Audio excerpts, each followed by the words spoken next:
Greg Papa, Tom Flores, Jim Plunkett up in the broadcast booth on our radio and TV simulcast. Coach and Hugh Jackson last year was the Raider offensive coordinator. A team that averaged just slightly over 12 points a game, Tom. They exploded last year, scoring 25.5 points a game. They had the same great ground attack. They ranked second in the NFL in rushing a year ago with a franchise record of 4.9 yards per rush. It'll be intriguing what he is able to do, not just with the offense, but the entire football team that last year went 8-8. Well, we certainly are hoping that his energy carries over to everything on the field and off the field and into the stands everywhere, because he is a high energy guy. What a great progress they made last year offensively when you realize that they doubled the output from the year before, and that's quite an improvement. He was a quarterback in his playing days. What school did he go to, Tom? I forgot that school. The School of Head Coaches. Tom Flores University.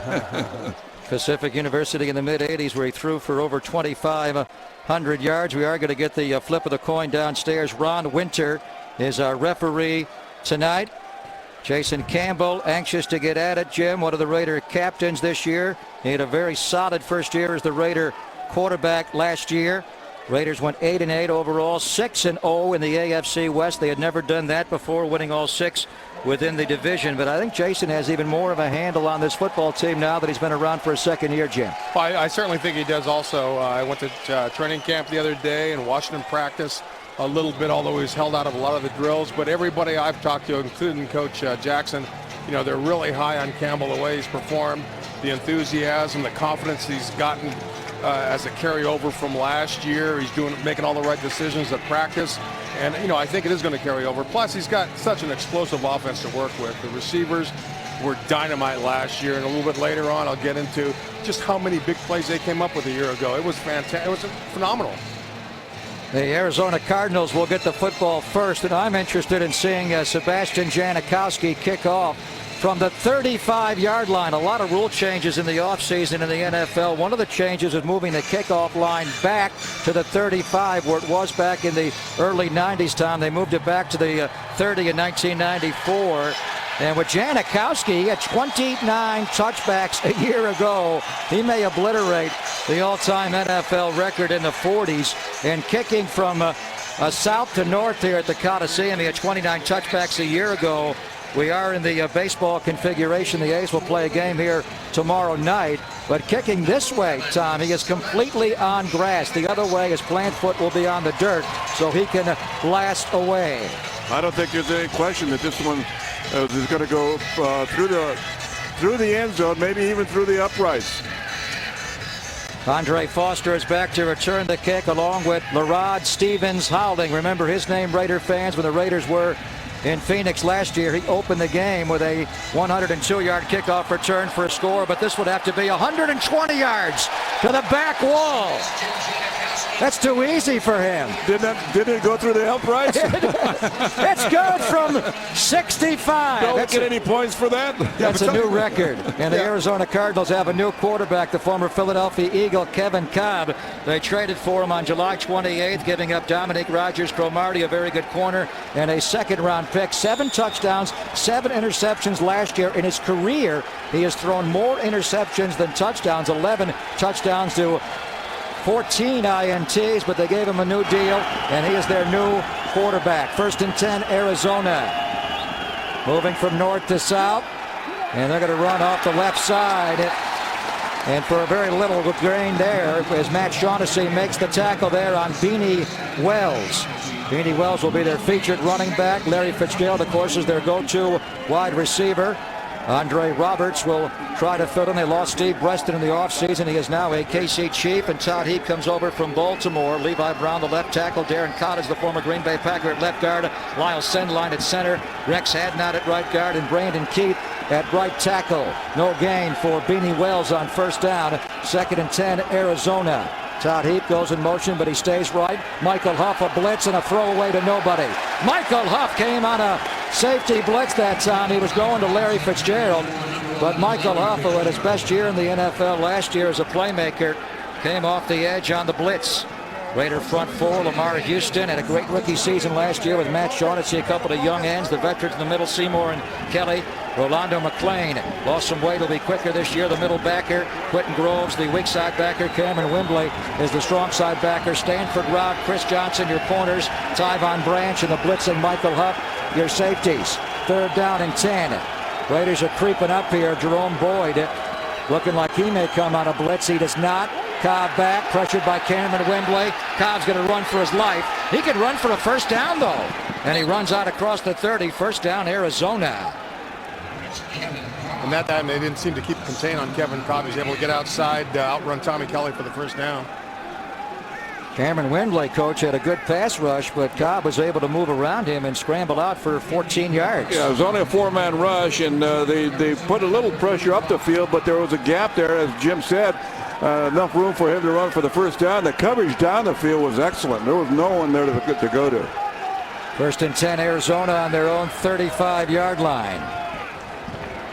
Cobb is audibilizing at the line. Tyvon Branch sneaks up, showing blitz.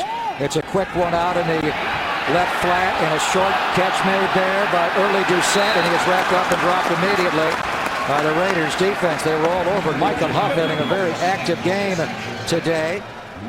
Ken Wisenhunt back for his 5th year as the head coach of the Arizona Cardinals. Little quick screen out, Jim. They like to throw these zero routes now, just quick out in the flat for whatever they can get.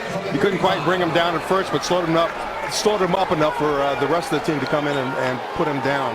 Yeah, Michael Huff looks, Jim, he looks a little broader. I mean, his arms look bigger, thicker. He just looks like a stronger person out there. And he's certainly active, and he's the guy who really likes to hit.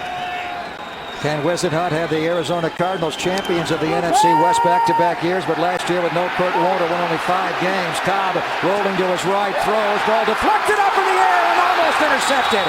I think it hit the ground. Matt Shaughnessy had a chance to take that tip ball, but it did hit the baseball dirt infield, but he almost got one there, the young guy. I thought he showed a lot of athleticism when he went after that ball up in the air. Almost came up with it, just touched the ground barely. That's pretty close. Yeah. It did hit the ground clearly, but what a great effort by Shaughnessy, Tom. Yeah, certainly Shaughnessy came on strong last year and has earned the right to be a starter this year, and that's going to be, looks like he's pretty comfortable in that position. Shaughnessy, a round 3 pick back in 09. 3rd down and 10. Cobb out of the shotgun. 4-man pressure. He has time. Steps up. Tommy Kelly will wrap him up. He picked up about 4. It won't be a sack, but the Raider defense will force a punt. Once again, Greg and Jim, nobody to open down the field. Excellent coverage by the defensive backs and linebackers of the Raiders. And this time they ran a stunt. Tommy Kelly kept him inside, as he should, and brought him down as Cobb picked up 5 yards. Ben Grand, the former Aussie Rules Hall of Famer, will punt for the Cardinals. Former New York Jet, and Nick Miller back to return the punt. Graham, a left-footed punter, and Miller will backpedal. He has room to go, though. 14-yard line, 20, gets wide, 25. Good return by Nick Miller. 46-yard punt by Graham, and Nick takes it back 16 yards, so only a net of 30. Raiders will have a good drive start here for their first offensive possession of the 2011 preseason. Tommy Kelly, Richard Seymour, and the boys on defense did their job, and now we'll watch Jason Campbell when we come back to Oakland. 3 minutes into it on the Oakland Raiders Broadcasting Network. 12:04 to go in the opening quarter, and the Raiders go on offense for the first time. They'll start on their 31-yard line with 29-year-old quarterback Jason Campbell. Jim now in his 7th year, a solid season. Last year, 13 touchdowns, 8 interceptions, threw for nearly 2,400 yards. And I think Campbell's only going to play a series or 2, and then Bowler, and then after that, we'll Trent Edwards. Marcel Reese, the fullback, will motion out. They get a pickup. Marcel. They do pick him up. He's a matchup nightmare. Lone back is Michael Bush. McFadden won't play. Joey Porter to blitz. Campbell's throwing a bomb. Deep down the field. A flag there. Yes, Reese caught it. I think out of bounds, but it's going to be a PI on the Arizona Cardinals on the deep one to open the ball game. Rashad Johnson, the young safety, blatantly interfering there. That's the matchup they wanted, Tom. They motioned the fullback out, and he used to be a wide receiver at the University of Washington. Yeah, he showed up. He came on strong last year. He was very impressive last year. Penalized with the spot of the foul and a first down. with his versatility and then splitting out. They look for the matchups, and they got the matchup. They got tight coverage. The ball was actually a little underthrown, and he did a nice job of just catching it out of bounds, but a lot of interference. And it's a 50-yard pass interference called on Rashad Johnson, the young safety from Alabama, who's playing for Adrian Wilson, who tore a bicep in a scrimmage recently. Campbell, a three-step drop and a throw. That's the new Raider tight end, Kevin Boss. And he is a big guy at 6'6", 6'7". Kevin Boss, welcome to Oakland. And now a little pushing and shoving post-play. Darnell Dockett involved. Somebody lost a helmet. Samson Satelli, the Raiders center, had his lid taken off. Oh, it is on, guys. We're getting back to football here. Michael Bush will run for Darren McFadden to start. Marcel Reese, the big play on the pass interference. Darius Hayward-Bay and Chaz Schillinger receivers. No Lewis Murphy or Jacoby Ford tonight. You've already met Kevin Boss. Jared Valdir, the left tackle. Daniel Loper, the left guard. Samson Satelli's already got a lather going at center. Cooper Carlisle at right guard. And Khalif Barnes at right tackle. You see that kind of stuff on the practice field in training camp, guys, but they're getting after it right away. 2nd and 4 Raiders. Handoff Michael Bush up the middle. He is tackled from the backside by Paris Lennon, the inside linebacker. Cardinals have a new defensive coordinator in Ray Horton, who comes over from the Pittsburgh Steelers. Look at Calais Campbell. These guys are into it, Jim. Yeah, they're Hey, they're coming after each other. You know, training camp is training camp, and you get a little bored about beating on yourselves all day long. So they're taking out on each other right now. Yeah, but the way it usually is. They haven't been there that long to get bored. Well, you know, 15 days. Apparently it was enough. 3rd down and 2. Nick Miller goes into a slot inside of Darius Hayward-Bay. Chaz Schillens goes left. The lone back is Bush on 3rd and 2. There's a blitz and a throw. The ball was deflected by Darnell Dockett and incomplete. So it will be 4th down, and that'll bring on Sebastian Janikowski. Darnell Dockett, noticing the short drop of the quarterback, red slant, Jim, was able to get his hands up and knock it away. Yeah, that's what happens sometimes. You know, experienced defenders get their hands up and they see the quarterback come to a stop, and that it worked out perfectly for the Cardinal that time. Or the Cardinals. Janikowski had a 61-yarder a couple of years ago, Tom. Remember on that freezing day in Cleveland? He had a 59-yarder last year against Indianapolis, so he's got a 59-yarder and a 61-yarder.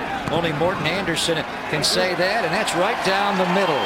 Janikowski from 39 yards away, and that's the first score of the 2011 preseason. Janikowski makes it 3-0 Raiders. They are ready. Howie Long and Matt Shaughnessy. 3-0 Raiders on the Raiders broadcast. Rivers hit, ball loose. His arm was coming forward. Are they saying a fumble? The Raiders pick it up. Rand's going to run back the other way. He's going to score. It is over. For the first time since October of 2003, the Oakland Raiders have beaten the San Diego Chargers. That is called a scoop and score in the NFL. Tyvon Branch, a 64-yard fumble recovery and score the other way to seal that 35-27 win over San Diego. The Raiders beat them in San Diego later in the year. They beat Denver twice. They beat Kansas City twice. They swept the AFC West, something neither of you guys did in a 6-game division format. The Raiders have never done that before in their history, win all 6 in the division. And that's certainly going to bode for something big this year, Jim, to be able to say the Raiders won all 6 last year against the AFC West. Certainly, it just makes a statement to the entire division that, you know, the Raiders are here to play and play hard and come out victorious. Janikowski will kick off.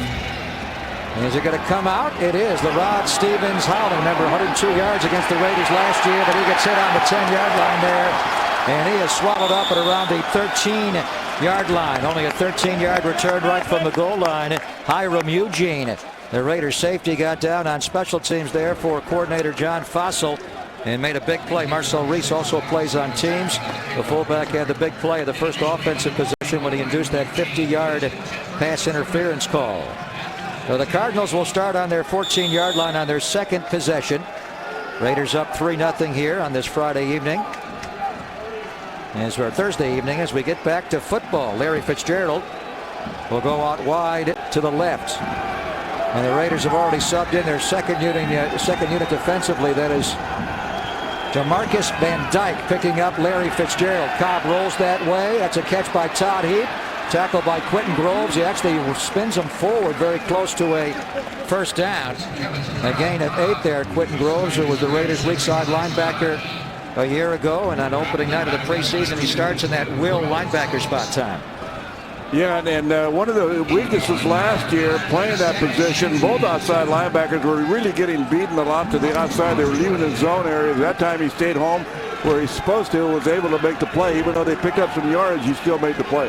Arizona Cardinals have a new quarterback. Kevin Cobb has only practiced 5 times, so they figure to play a lot longer. So right now their first offense is in against the Raiders' second defense. Some good work for Van Dyke, the rookie here, against Larry Fitzgerald. And here we go, one-on-one. A deep ball, and it is juggled and caught. Larry Fitzgerald took it away from him on the Raider 35-yard line. He's so big and strong, and he plays the ball so well. So welcome to the NFL DVD as they go right at him for a 41-yard gainer right down the sideline, Jim. Yeah, he's not an all-pro for nothing. What a tremendous catch. Well covered. Should have been at least knocked down, but there was Larry Fitzgerald being able to stick with it, pick it off, and pick up the big game. That's what makes him great, Tom. He's a 5-time Pro Bowler. The definition of being open is entirely different for Larry Fitzgerald. Yeah, he almost caught that with one hand, really. One hand in his shoulder pad. He is always open. 1st and 10. Cobb, 5-step drop. Gonna loop one again for Larry Fitzgerald. Good coverage here by Van Dyke. He got on top of him and wouldn't let him run by. Nicely done there by the guy they called in the Raider locker room, DVD. Love that nickname. He's a round 3 pick rookie out of Miami. DeMarcus Van Dyke ran a 4.28 at his pro day in Miami. He is a blazer. He's a blazer, and they're obviously they're picking on him right now. Well, why wouldn't you pick on him when you got Larry Fitzgerald over there? I think they also just want to get some work, Jim. Kevin Cobb and Larry Fitzgerald worked together during the lockout, curiously. Then they make the trade to get him right after it's solved.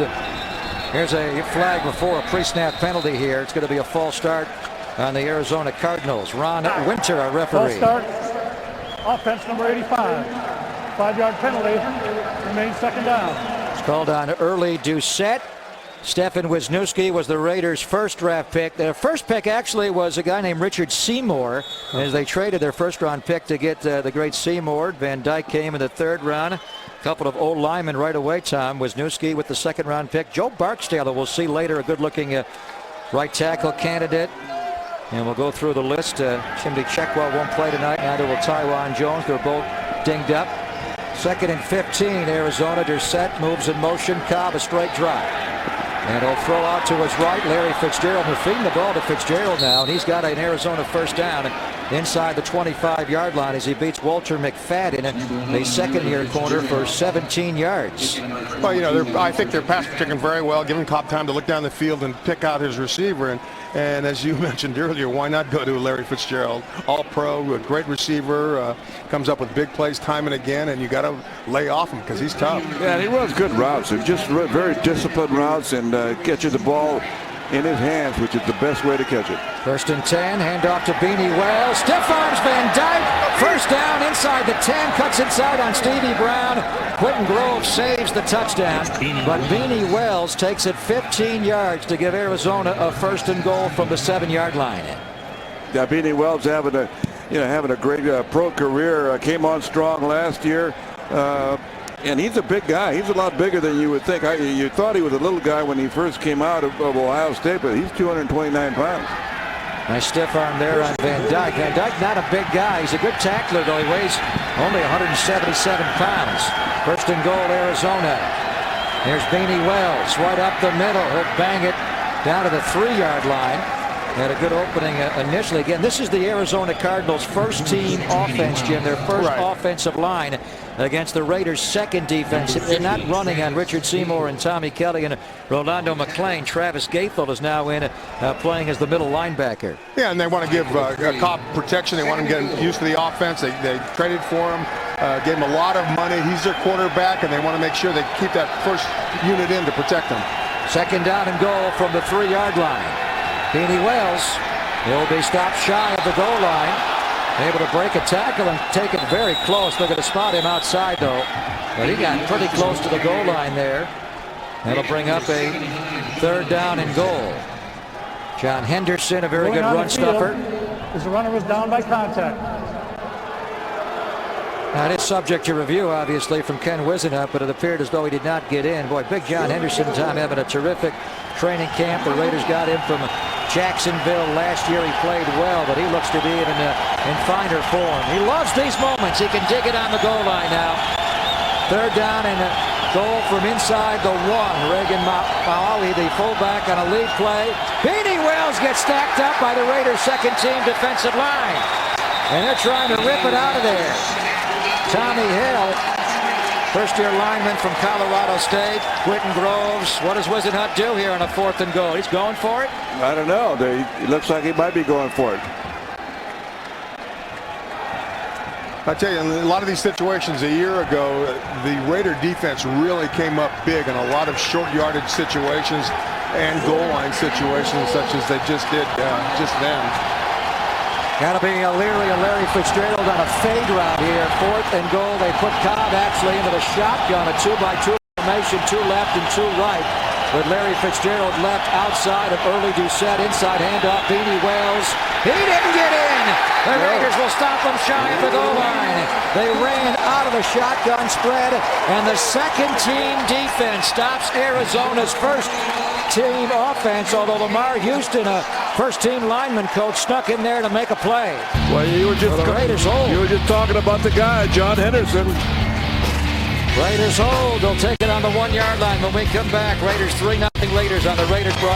.co Coliseum. I'm JT the Brick. The energy on the sideline is amazing. It started in the locker room when Hugh Jackson jacked up the entire team, saying play like a Raider on every play. Never take your foot off the pedal. And on that goal line stand, he was jumping. The crowd got into it. And Gray, you can see the players here under Hugh Jackson. They are ready to go to put on a show tonight. And that was the Raiders' second-team defense that had that goal line stand. Inside handoff here. I'm not sure that was a busted play or not. It looked a little funky as the Raiders do keep their first-team offense on the field with one exception. Stephen Heyer, wearing number 75, is now in.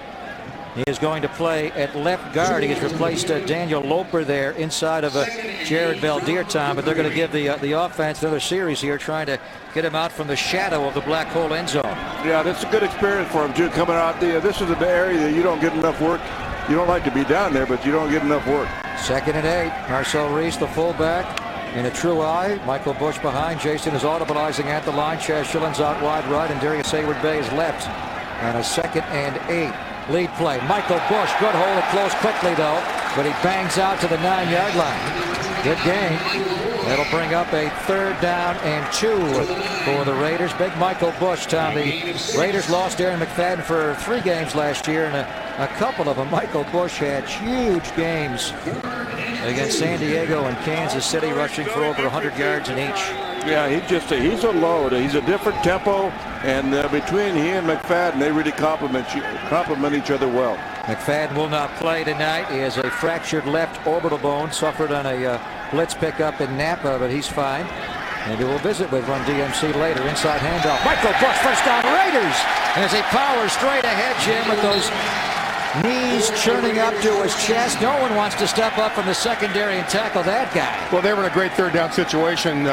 3rd down and 2 yards to go. Runner pass situation. And, they call the right play. Good hold, good blocking there by Kevin Boss, the tight end. Yeah, Boss, a good blocker. Spent his time with the New York Giants. Was a Super Bowl champion the 4 years with the Giants.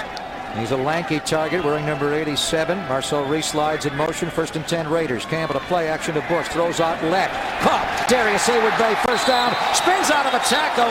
Almost stayed in bounds, then stepped out.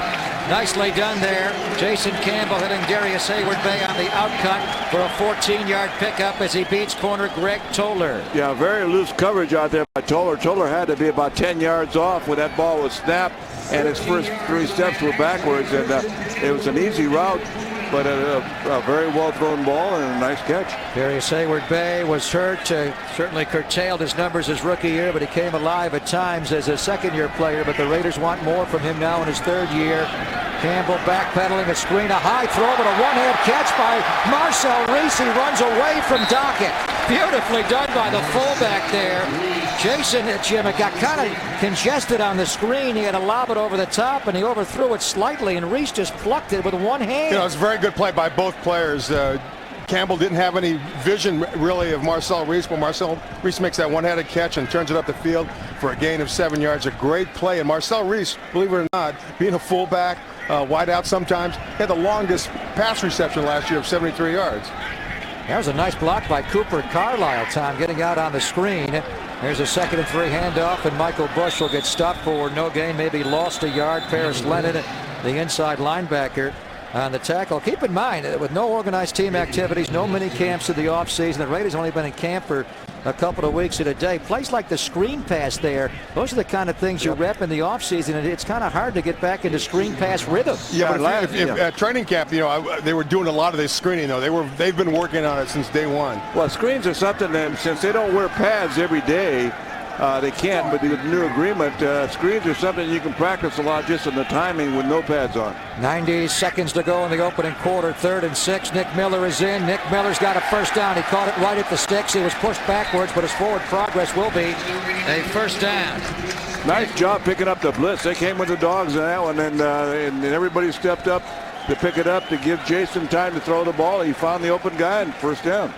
And Nick Miller's the kind of guy you got to like. You know, he's undersized, so to speak, but he's a tough, hard-nosed special teams guy. Great hands, good quickness. You know, he's just good to have on the team.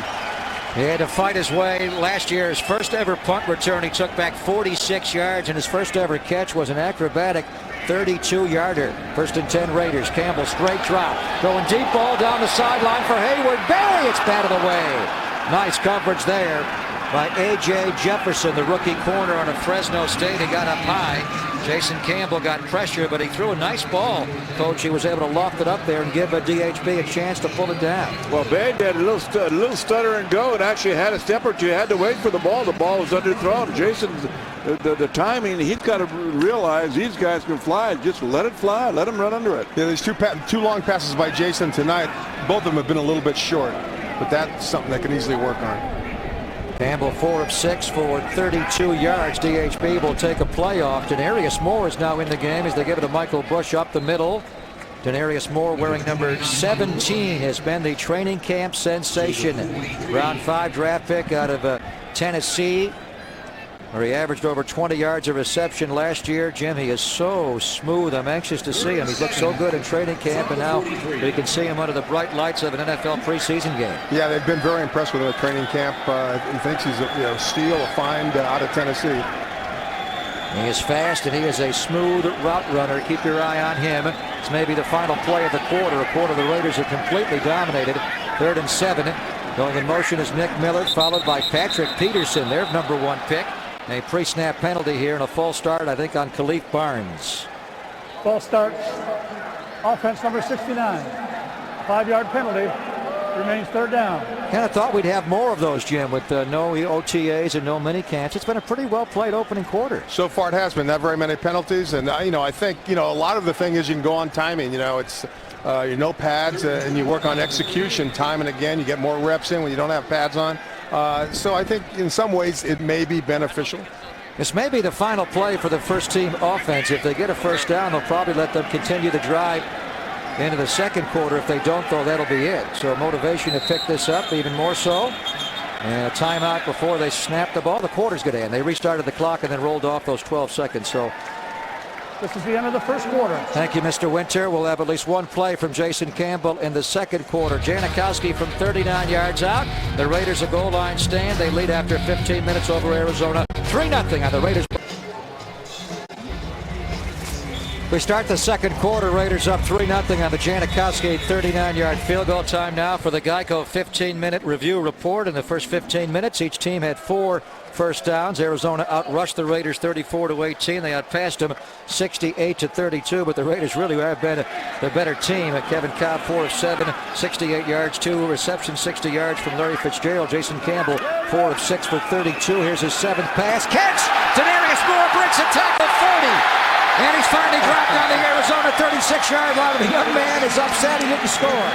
He beat A.J. Jefferson, Tom, on a crossing route, and Campbell delivered it for a 26-yarder. Well, you and I talked about that before the game. You said that you've seen him more than I have this year. That was a nice square in, running right in the middle of the field. Made a nice cut, caught the ball on the run, and did some running acrobatics. Smooth. He is so smooth. Campbell going to throw out right. This one is broken up. A comeback route to Chaz Schillings. Good play by A.J. Jefferson. Schillings is healthy. Something we've not said in a couple of years. You look at the depth at this wide receiving core. Jacoby Ford won't play tonight. He broke a bone of his left wrist early in camp. Lewis Murphy also a bit dinged up, Jim, but DHB, Murphy, Jacoby Ford. You get Schillings back with Nick Miller. And what do you have here in this young rookie out of the University of Tennessee? Yeah, it'd be tough finding a spot for him, but that's kind of the situation you want to be in, where every position that you've got is very competitive. Moore's off the field now. Nick Miller is wide left and Darius Hayward-Bay right. A little confusion, and then Jason Campbell will call a Raider timeout there. First of the first half. Oakland. Hey, Pop. First. Pop, you talk about the receiving core of last year, and you take a look at all the number of long passes, and it's amazing. Big play offense, and you got McFadden with a big play running game. 3-0 Raiders, 38 seconds into the second quarter on the Raiders Broadcasting Network. O.co Coliseum kind of rolls off the tongue, doesn't it? 3-0 Raiders. We are so excited about the new year. Raiders will open the home schedule against the New York Jets here on September the 25th. They begin the year with a couple of road games in Denver and Buffalo. The first two home games are against the Jets and Patriots. The home schedule this year, just superb. 1-800-RAIDERS or Raiders.com to get your Raider tickets all year. Don't miss out. The time appears to be now. Khalif Barnes didn't know what time to get off there. He false starts. Raiders played a pretty penalty-free quarter. Offense number 69. 5-yard penalty. Remains second down. Yeah, the First quarter now, a few false starts. Yeah, the only penalties were on Barnes. And that time he was the only one moving at all. He was ready. Yeah, I guess he was ready. Yeah, time is now for Khalif. He wants to get a starting job back. He was a Jacksonville Jaguar for 4 years, made 57 starts at left tackle. He's going to be in a good battle to start at right tackle with the Raiders round 3 rookie Joe Barksdale, that we'll see later. Remember when Jason threw that touchdown pass to Khalif, Tom? Yep. Last year, that was fun. 2nd and 15. End around flip to Schillings. Arizona not fooled. That's Joey Porter. Joey known for his pass rushing and sacking, but he stayed home on the backside there on the end around to Schillings on the flip, and that did not work out. That's one of the plays that Coach Hugh Jackson really loves. He loves the reverses. He loves those big play opportunities that sometimes occur during the course of a ball game. And when you got speed, you get him flowing the wrong direction, you can hurt him, but Joey Porter was able to stay home there. 3rd down and 15 Raiders on the Arizona 42-yard line. Sean Botiford is coming at wide receiver along with Darius Hayward-Bay and Nick Miller. Kevin Bosch, your tight end. Michael Bush to Campbell's left in the shotgun on 3rd down. Campbell throws short. Catch Michael Bush. Will be tackled inside the 35. They're not in first down range, but maybe Janikowski range here, huh? Well, yeah. Well, he'd have to kick off the dirt, so I'm not sure. No, well, they're going to do it. They're going to try it, yeah. You were there in Cleveland when he made a 61-yarder on a freezing day. Dirt, ice, it doesn't matter. Jano can kick off at anything. He'll kick off the freeway. 52 off the dirt. Janikowski, the strongest-legged kicker in pro football today, maybe ever. A 52-yarder. They're all back together again. John Kondo, the great snapper. Leckler, the holder. And a little movement pre-snap here. Yeah. And the Raiders false started. So now do they punt or let them try a 57-yarder? False start. Offense number 69. 5-yard penalty. Remains fourth down. Khalif Barnes is saying, why are you picking on me, Ron Winter? Is that 3 false starts on Khalif? Yeah, 3 of them. The hat trick. 2 in this drive. All right, so Janikowski will not try a 52-yarder. Leckler will try to pooch this inside the 10. Leckler will take a couple of punts tonight, and that'll be it. Glenn Pakalak will come in it later. Andre Foster lets it go over his head, and that's from the end zone for a rare Leckler touchback. Don't normally see Shane do that. So the Arizona Cardinals will take it on their 20-yard line. We are 2 minutes into the second quarter. And the Raiders lead the Cardinals by a score of 3-0 on the first quarter 39-yarder from Jano. They are glad to be back, as we are, on the Oakland Raiders. Welcome back on the Raiders Broadcasting Network. I'm JT, and take a look at this home schedule. It opens up with the Jets at home, and then right after that, the New England Patriots. You look at this schedule, it is strong with the AFC West. Detroit comes in, Cleveland comes in. Greg, I'll tell you, the fans are already talking about the Jets. Think of all of those classic Jet games, and now with Ryan coming in with that team talking, this home schedule jumps out at you right out of the gate, Greg. This may be the best home schedule I can remember in many years, when you open against Rex Ryan and then go to Bill Belichick in week 2 of the home schedule. Do not miss it. 1-800-RAIDERS or Raiders.com. John Skelton is now in at quarterback, as Kevin Cobb has done. Rod Stevens howling, stopping in the hole, squirming out of it, but Desmond Bryant was there to stop the undersized running back. John Skelton takes over, second-year quarterback out of Fordham, where they drafted in the 5th round a couple of years ago. Played in 5 games, made 4 starts last year, Tom.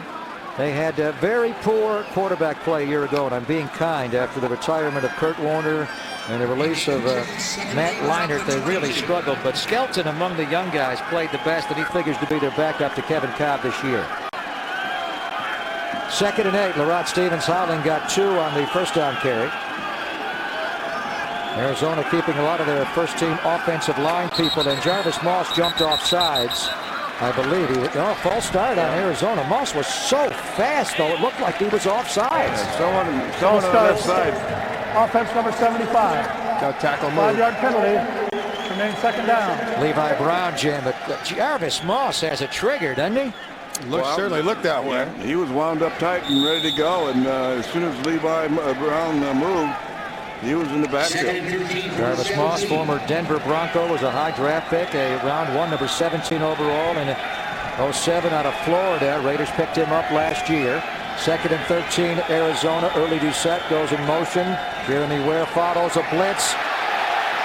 Boyd couldn't get Skelton. Skelton will get wide enough to avoid the grounding, as the Raiders sent on a safety blitz there, Jerome Boyd. Who plays like a linebacker, Jim. He's such a big, strong guy, but he came untouched and couldn't get the quarterback, though. Well, sometimes that's what quarterbacks aren't aware of. Young quarterbacks in particular can't read the whole field, can't see the cheating of the backs up, ready to come, and it hurts him a little bit. But he did get rid of the ball, got outside, made Boyd miss. Yeah, he did a nice job of just getting rid of the ball and not taking the sack. Jerome was a hero in the Raiders' first preseason game a year ago in Dallas, you'll recall, when he had the interception in return for a score to seal the game in the final 33 seconds.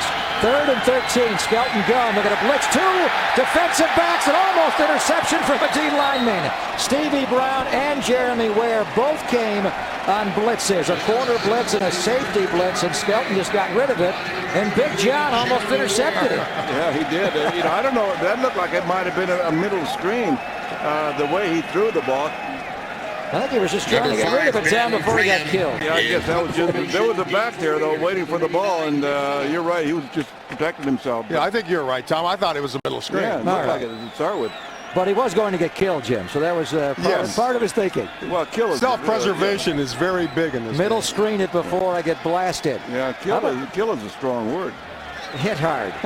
Here's a good punt by Graham. Nice catch by Nick Miller. 25, 30, cuts inside and got hit hard and dropped on the 33-yard line. That was a 55-yard punt there and a 6-yard return from Nick Miller.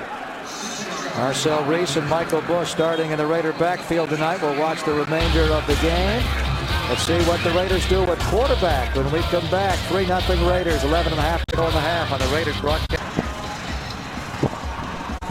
Welcome back. Greg Papa, Tom Flores, Jim Plunkett up in the broadcast booth on our radio and TV simulcast on the Raiders Broadcasting Network. Down low is George Atkinson and JT the Brick. Jason Campbell's night is done, Tom, and he played pretty well. He was 6 of 9 for 66 yards. Hit Darius Hayward-Bay twice for 39 yards. And here's Kyle Bowler. He was a Raider a year ago, former #1 draft pick to the Baltimore Ravens out of Cale. Brock Cartwright on the cutback run, and he runs for the first down. Nicely done there by the Rock. He picks up 10 plus as we check in with George Atkinson downstairs with the leader of the Raiders D. George. You're right, Greg. I'm here with Richard Seymour. Look like you guys are operating on all cylinders already. Well, I wouldn't say that much at this point.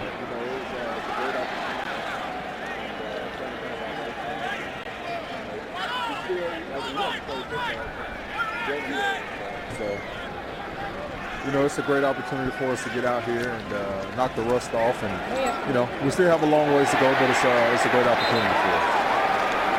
It's number 89, Nick Miller from number 7, Kyle Bowler completing one to Nick Miller on the outcut. Richard, Greg Pop up in the booth. I was not invited to your workouts in Atlanta, so I'm intrigued on what happened. You flew a lot of the guys down there. Tell me about the offseason workouts you orchestrated in Atlanta. Can Big Richard hear me? What's going on, Raider Nation? It's Mr. Seymour here. He's so good he can pick it up, but he can't hear. There's the handoff to Rock Cartwright. Rich, can you hear me up here? Greg Papa. Some tells me he doesn't hear. I don't think so. During the labor impasse in the offseason, he flew a lot of the Raiders to Atlanta, Georgia for workouts. So, and Jason Campbell was certainly involved in that. There's Richard Seymour welcoming Marcel Reese and some of the Raiders to Atlanta as they were able to get on the practice field, stretch it out, and stay in shape. He is the leader of this team, not just the defense. Kyle Bowler on second down. Nice throw, catch. Brandon Myers extends for a first down. Beautifully done there. Nice pass by Kyle Bowler. Coach, he led Brandon Myers, the tight end, beautifully. Very nice. It has a nice drop. It has a very quick delivery. That ball's out of there very quick. And a little bit of pressure, not a lot, but stands tall. Looks very polished in the pocket so far. And what you're impressed by is he gets it out in front, so the receiver, once he makes the catch, can continue running and getting some extra yards. Arizona also came out of blitz and a nice pickup there by the Raiders offensive line. First and 10 Raiders inside the 34. Zero route to Denarius Moore. And he is tackled right after he caught it by Patrick Peterson, the #1 pick. Actually, it was Richard Marshall who made the tackle. Richard Seymour, you back with us? Can you hear me now? Big Rich, you there? I can hear. You can hear me. Tell me about Atlanta, Georgia. You flew a lot of your teammates down for the offseason workouts. Tell me about that idea and what were you guys able to accomplish during the impasse? He just told me he could hear, couldn't he? He's not hearing me. He's hearing somebody else. Second and 8. Here's Bowler. Throw out left, catch. Denarius Moore. There he is, Tom. Flag does come down. But a nice outcut there on the veteran Richard Marshall. They're feeding the ball to Moore now. Flag on the play. Well, the flag is back by the quarterback, so it either has to be roughing or holding. One of the two. Here's Ron Winter getting the call from the side judge. Nick Eason, the veteran lineman, is this going to be tacked down here. This is going to be against Arizona, it looks like. They're going to give the catch to Moore and tack on some more. I think it must be roughing the passer. I saw Bowler get up after he threw the Personal ball. foul. Yep. Roughing the passer. Yeah. Defense, number 94. Back the distance to the goal. First down. Protect those QBs. That's right. You're surrounded by QBs up here, Greg. Sam Acho, the rookie round 4 draft pick out of Texas. Last couple of years there, he had 19 quarterback sacks and played with his brother. Sam Acho. Raiders have gone to a backup offensive line here, but they're still moving down the field. Stephen Heyer's come into play at left tackle. Alex Parsons is at left guard. Stefan Wisniewski is now at center, the round 2 pick out of Penn State. They give it a Cartwright. Good block by Tonga, the fullback, but it was stacked up. Schoening has gone into play at right guard, and Joe Barksdale at right tackle time. So the Raiders have their rookie center, Wisniewski in, and their rookie right tackle, Barksdale, in here on the O-line. Let's keep an eye on them. Yeah, got to keep an eye on Wisniewski, see if he plays with the same intensity that his uncle did. After that play was over, he and another guy were shoving back and forth, so maybe he does. He's a Wisniewski. And his dad was a heck of a player as well at Penn State. 2nd and 9 from the 11. Bowler play action, right flat. Tonga the catch. He got spilled low. It's Patrick Peterson there. He was the #1 pick overall for the Cardinals. The 5th overall selection out of LSU, where he had a tremendous career. Won the Bednarik Award for the top defender in the nation, the Thorpe Award for the nation's 3 top yards on that defensive back. He's going to be a good one. Nice open field tackle here on Tonka, Jim. Yeah, yes it is. He comes up, keeps to the outside, and cuts him low, makes the tackle. Got to be tough to be a DB. Arizona Cardinals without their 4-time Pro Bowl safety, Adrian Wilson, who suffered a torn biceps tendon earlier in camp at a scrimmage. Bowler throws out right. Brandon Myers will slip down before he gets in it. Nice tackle there by Reggie Walker, third-year linebacker out of K-State. The Raiders will bring in Janikowski now as they drive inside the 20 and stall out. Janikowski made a 39-yard field goal in the first quarter, was lining up to try a 52-yarder in the second, but a false start foiled that before it even got airborne, and they punted. Leckler into hold, and Kondo will snap. 25-yarder for Seabass. Remember last year in Arizona, the Raiders, a heartbreaking loss. They were beaten by a point as Janikowski missed a 32-yard field goal with just 4 seconds to go. That was early in the year and a very tough loss. He's so capable from that distance usually. So Jano drills it, and the Raiders have a 6-0 lead. That drive orchestrated by Kyle Bowler. 6-0 Raiders, 6.5 to go in the first half on the Raiders broadcasting. Kyle Bowler was very sharp on his first drive, hit all 6 of his throws. A few checkdowns in the flat, but he completed all 6 for 36 yards. Janikowski from 25 yards out, and the Raiders have a pair of Seabass field goals. Andre Foster, the wide receiver, is back, along with Patrick Peterson. He was a terrific kick returner, punt returner at LSU, and he is back to return this kick for the Cardinals on the goal line. Greg Papa, Tom Flores, Jim Plunkett in the booth. Downstairs, JT the Brick and George Atkinson on our Raiders radio and TV simulcast. This is 7 yards deep, but Peterson wants to come out. 10, 15, 20, 25, and spins out, rolling all the way out. Nice return there by Patrick Peterson of 34 yards. Walter McFadden in on the tackle for the Raiders special teams. Cardinals will take over from their 25 when we come back. 6-0 Raiders, 6.5 to go in the half on the Raiders broadcast. Buy or sell official Raiders tickets. Visit NFL.com/ticket exchange. Raiders have one more preseason game to go, and it will be a good one. A nationally televised game on NBC coming up on August the 28th. And then next time they're in the stadium will be against the Jets in the home opener. LaRod Stevens-Howling getting wide right, breaks a tackle. Hiram Eugene going to pull him down, though, as he crosses the 30 and up to around the 31-yard line. LaRod Stevens-Howling around the right end. LaRod Stevens-Howling, Tom, not a big guy, tremendous kickoff returner. Took the one back against the Raiders last year, 102 yards. He's played just 2 years in the NFL. He's already got 3 kickoff returns for touchdowns. Yeah, he's one of those guys that they can use out of the backfield. A little shorter than 5'7", hard to see back there, but kind of an all-purpose guy, returner, and catches the ball well out of the backfield and very quick. 2nd and 4. He's the lone back in a 2-by-2, 4 wide receiver formation. They draw to LaRod Stevens-Howling, got stacked up there, and he gets nothing. Jarvis Moss, very nice defensive play to stack it up. And Travis Gaethel, the young linebacker out of Arizona State, a Raider round 6 pick last year, was held back a bit, Jim, last year at the beginning of the year due to disc surgery on the back. But the Raiders are very high on this guy. He's playing middle linebacker right now, but he could also play on the outside. Yeah, they were talking very highly of him last year. Unfortunately, the surgery obviously slowed him down a bit. But he's getting his playing time now once again, and he's going to show what he can do. He's the leader of the defense right now, playing the Mike, the middle linebacker. He's getting the calls from new defensive coordinator Chuck Bresnahan. 3rd and 4. Skelton back. 4-man pressure. He's got time. Throws middle. Ball juggled by Heap. And it is caught by someone, by Heap himself. Todd Heap, the former Baltimore Raven, 2-time Pro Bowler, had the ball delivered into his hands. He bobbled it up in the air. Looked like Hiram Eugene was going to intercept it. But Heap, on the ricochet, Jim was able to get it back in for a first down. Yeah, bounced straight up in the air. He's still going towards the football as it was flying around. And, guys like Todd Heap, they come up with those kinds of balls. Nice play by Heap.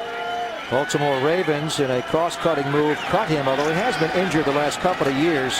There's a counter handoff to Rod Stevens-Howling, and he's into Raider territory as he's dropped down the 49-yard line. This back is fast, JT, but I know a back that's a whole lot faster. Thank you, Greg. I'm with Darren McFadden. Last year at this time, we were talking about Hugh Jackson, your offensive coordinator, getting you more touches. He backed it up. How do you feel about him being your head coach now? You know, I love him right now because I know Coach Jackson, he's the type of guy, he want to get the ball in my hand and let me make plays and do what I can do with the ball. So I'm looking forward to being able to go out there and play for him, you know, and I think we're going to make it a great year for the Raider Nation. Greg, back to you. All right, as Darren got a moment here, is a play action. Skelton going to run for his life. Will throw it away to the right, and that is out of bounds, incomplete. Stephen Williams on the coverage. Darren, you down there still? Yes, sir. How are you feeling? We're worried about this fractured orbital bone. How does this happen when you have a football helmet on? Quentin Groves comes in at a blitz pickup and breaks your eye socket? I just tell everybody it was one of those deals. It was just a freak accident because people ask me will I change my helmet and anything, but I'm not going to change my helmet.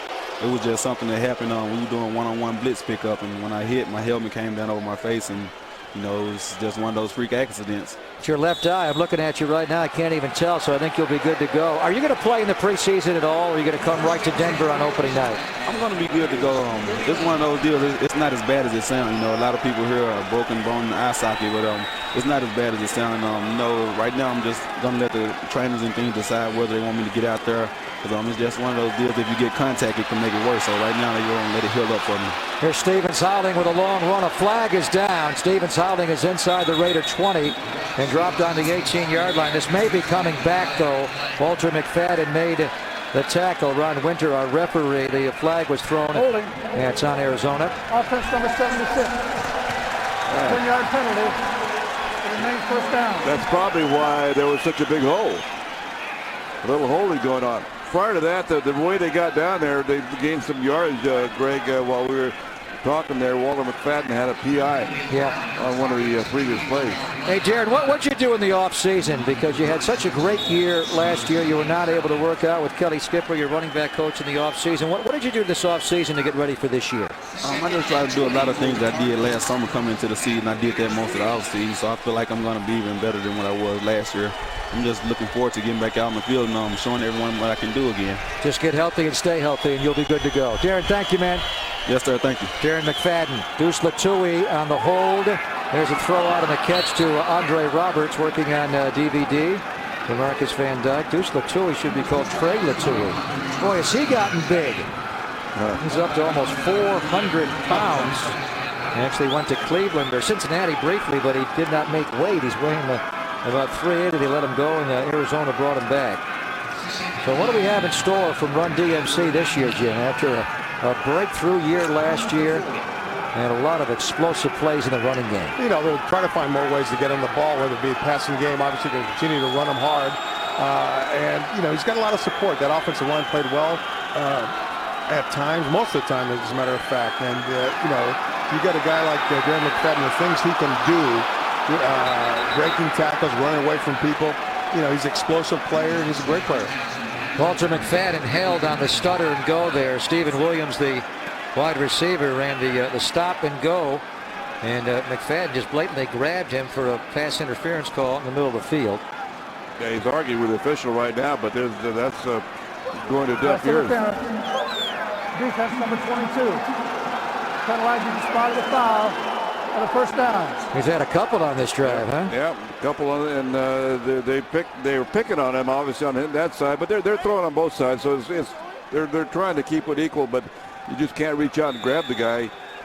He had a little help deep, so it wasn't really necessary. Yeah, one of the things that the Raiders aren't doing right now with this particular defensive lineup is they're not getting to the quarterback. Seems like he's having a lot of time to throw the football. They're going to have to find a way to put pressure on him. 2.5 to go in the opening half. Raiders 6-0 leaders. Out of the eye. They run the draw play. A bounce outside from the Rod Stevens-Howling. Nice tackle there by Jarvis Moss. Moss made a very nice play. He's known for his quick trigger, Tom, a great pass rusher, but he played that run play very well. Well, he's got real, you know, he's a long, tall body. He's got real long arms, and he just reached out. He did a nice spin move off the block, and then spun out and reached out with those long arms and just brought the receiver down. That little guy Howling is a tough guy to bring down. He's a squatty little tough guy. Jarvis Moss played 5 games with the Raiders a year ago. He signed late in the year in November, and he had a quarterback sack in that season finale win against Kansas City. If you reach the Pennzoil 2-minute warning, not just Pennzoil, not just oil, but Pennzoil. 6-0 Raiders on the Raiders Broadcasting Network. Here's Campbell stepping up in the pocket, throwing over the middle. It is broken up and taken away by Ford. Jacoby Ford. Campbell drops. Pressured by Ali, steps up. Deep ball for Ford. He's out there. He's got it. He's got it. November the 7th against Kansas City. Jacoby Ford, what a game. Returned the second half kickoff, 94 yards for a touchdown, and then single-handedly won the game in the fourth quarter in the overtime. 6 catches for 148 yards. Not bad for a 4th-round draft pick. Skelton back, throws middle, a catch to Early Doucette, and he should have a first down at around the 15-yard line. What a draft class the Raiders had, Tom, in 2010. They got 3 starters with the first 3 picks in McClain, Houston, and Valdir. Jacoby Ford, explosive. He scored 7 touchdowns last year, catching and kick return. In the later rounds, we're going to have a feature coming up on that class of last year, but that's a good one, isn't it? Oh, great class, because they all were contributors last year, and this year it even looks more promising. Al Davis has had a lot of great draft classes, but 2010 may be one of the very finest he's had. 1st and 10, Larard Stevens Howling trying to get wide. Nice tackle there made by Travis Gaethel, who was a part of that draft class out of Arizona State. He was a 6th rounder. Nicely done, Jim, to the block, get out there and make the tackle in the wing. Yeah, it was very tough with Howling out there getting around the corner, but he was able to do that. Right there, he sheds a tackle and makes the tackle. He sheds a blocker, I'm sorry, he makes the tackle. He can go laterally very well, very quick. Arizona Cardinals now bring in Ryan Williams as the running back. He is their 2nd-round pick out of Virginia Tech, where he had a tremendous freshman year. Little guy, 5'9", 212, wearing number 34. 2nd down, flag comes in, pre-snap penalty here. For a left tackle, I think that time Batista. And flags all over the place. You got 2 on each side of the field. Delay a game is going to be the call. Oh, delay a game. Offense. 5-yard penalty. Remains 2nd down. I think the left tackle moved, Tom, but the delay a game came first. 30 seconds to go in the half. Kevin Cobb, quarterback the Cardinals for the first quarter. Now we're seeing their backup, John Skelton, out of Fordham University, where he was a starter all 4 years. His brother, Steven Skelton, is on this team. We'll see him later. He's a backup tight end. Trying to get the timing, I think, correct here, and the down and distance.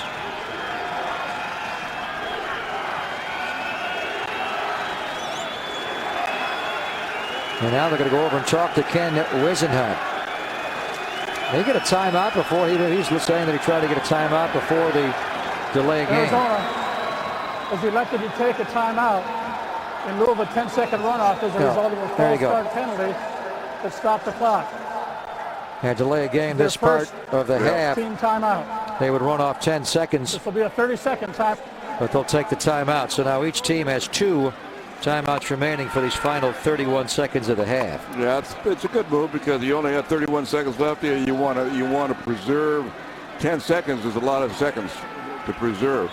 They want to obviously get a score, some kind of a score here. 10 seconds is 2 plays. Yeah. Ken Wisenhunt, the longtime offensive coordinator in Pittsburgh, he has turned this franchise around. They were 1 play away from winning the Super Bowl in 2008. Won back-to-back NFC West titles in 08 and 09. Last year with the retirement of Warner, they were wheeling a quarterback, won just 5 games. Got off to a 3-2 start last year, then lost 7 in a row. Made quite an investment in Kevin Cobb, trading Dominic Rodgers-Cromartie and a 2nd-round pick, and then giving Cobb a huge contract, 5-year deal for $67 million. And they got to get better at quarterback. 2nd and 15 for Arizona on the Raider 19-yard line. Raiders up 6-0 here late in the half. John Skelton will go into a shotgun formation. Here's Ryan Williams, the round 2 pick out of Virginia Tech, to his left. Andre Foster goes in motion left. Watched by Jeremy Ware. Skelton has time, steps up, throws end zone, caught for a touchdown. Stephen Williams with the touchdown catch in the end zone for the Arizona Cardinals, and they're an extra point away from taking the lead. He beat DVD on that play. DeMarcus Van Dyke was beaten for the touchdown. It was just good pass protection, I think. Excuse me, Tom. Has all day to to check the field out, find the open man, and eventually somebody is going to get open. Adam Eugene, the safety, slipped a little bit. He may be able to make a play on that play, but he slipped, and Van Dyke was beaten. Yeah, he was playing he was underneath coverage, and he was right in the lane until he slipped, and all of a sudden that ball came whistling by, and by that time the touchdown was made. We are at technically below sea level here at the O.Co Coliseum, and it is a night game, obviously, and it is tough to stay up. Here's the point after, drilled through by the veteran kicker Jay Feely, who's had to take a new numeral this year. He wore number 4 for years, but with Cobb coming on, he has taken number 3. So Feely with the extra point and 25 seconds to go in the half. The Raiders are down for the first time, 7-6. See what the Raiders do when they get the kickoff here, what they'll do on offense when we come back. Arizona 7, Raiders 6, late in the first half on the Raiders broadcasting. Raiders were winning the entire first half. Arizona just took the lead in the final 25 seconds of the first half. And they will kick off here. Jay Feely will kick to Nick Miller, who was back at the goal line to return this kickoff. The Raiders get a big return here, Tom. It could set them up to do something before the half, but if they don't, they'll probably kneel out the remainder of the half. Yeah, I think so. I think, with having Sebastian as their kicker, they need to get out, obviously, up the midfield someplace. See what kind of return Nick Miller can give them. He'll come running up, take it on the 6-yard line. Far left, stays left, outside the numbers 20, 25. Will dive out to the 27. And that'll be all for him. Richard Marshall, former Carolina Panther, signed on as a free agent after the lockout was lifted, a 1-year deal. So 20 seconds to go in the half. Raiders do have 2 timeouts to use. Jason Campbell, the quarterback for the first quarter and a little bit in the second quarter. We've seen Kyle Boulder in the second quarter. Janikowski's getting ready to kick, Jim, so maybe they'll take a shot here. They might try to get it down the field to give Janikowski one opportunity, possibly, to attempt a field goal. Trent Edwards, the former Stanford star, the Raiders signed. He'll quarterback the second half. There's Bowler, screen, Cartwright. And Cartwright will be tackled at the 35-yard line. Timeout, or let it run here? They'll let it run. Yeah, a few more ticks go, and now they call it a timeout. Timeout with 8 seconds to go in the half. Timeout. Oakland. Boy, they wasted about 3 or 4 seconds of that one. Yeah, they certainly did. A little indecisive about what they wanted to do. So we got a Cale Stanford battle to be Jason Campbell's backup this year. Kyle Boulder, who was on the team last year, and Trent Edwards, who lived with you for a time. No, Trent never did. Many other quarterbacks did. He was the one who didn't, huh? He was a local kid from Los Gatos High School. So many of the Stanford quarterbacks come over to Plunkett's house. Yeah. Not a bad place to hang out. Yeah, not bad at all. Trent had a good time in Buffalo to start his career. He got blasted one Sunday by Adrian Wilson with his Cardinals, suffered a concussion, and never was able to find the rhythm. Boulder's going deep, ball down the sideline for Moore, and that was broken up, and he's out of bounds. Took a shot to Denarius Moore. A.J. Jefferson on the coverage. We have 1 second to go in the half. We're not done yet. Take one more shot. Moore is so good, Tom, at adjusting to the ball in flight. We have seen him on the practice field in Napa time and time again, and a play just like that go up and come down with the one-on-one battle. Yeah, that's not an easy thing to do for these guys that are speed guys. Because they're going at such a fast pace. That ball looks a little different when it's coming down, but obviously he does a pretty good job with it. He just ran 1-9 route. Jim, has he got one more in him? Oh, I'm sure he does. Run it again, young man. Except I don't think they're going to allow anybody behind them this time. And that'll be the half. Kyle Bowler gets sacked to end the first half.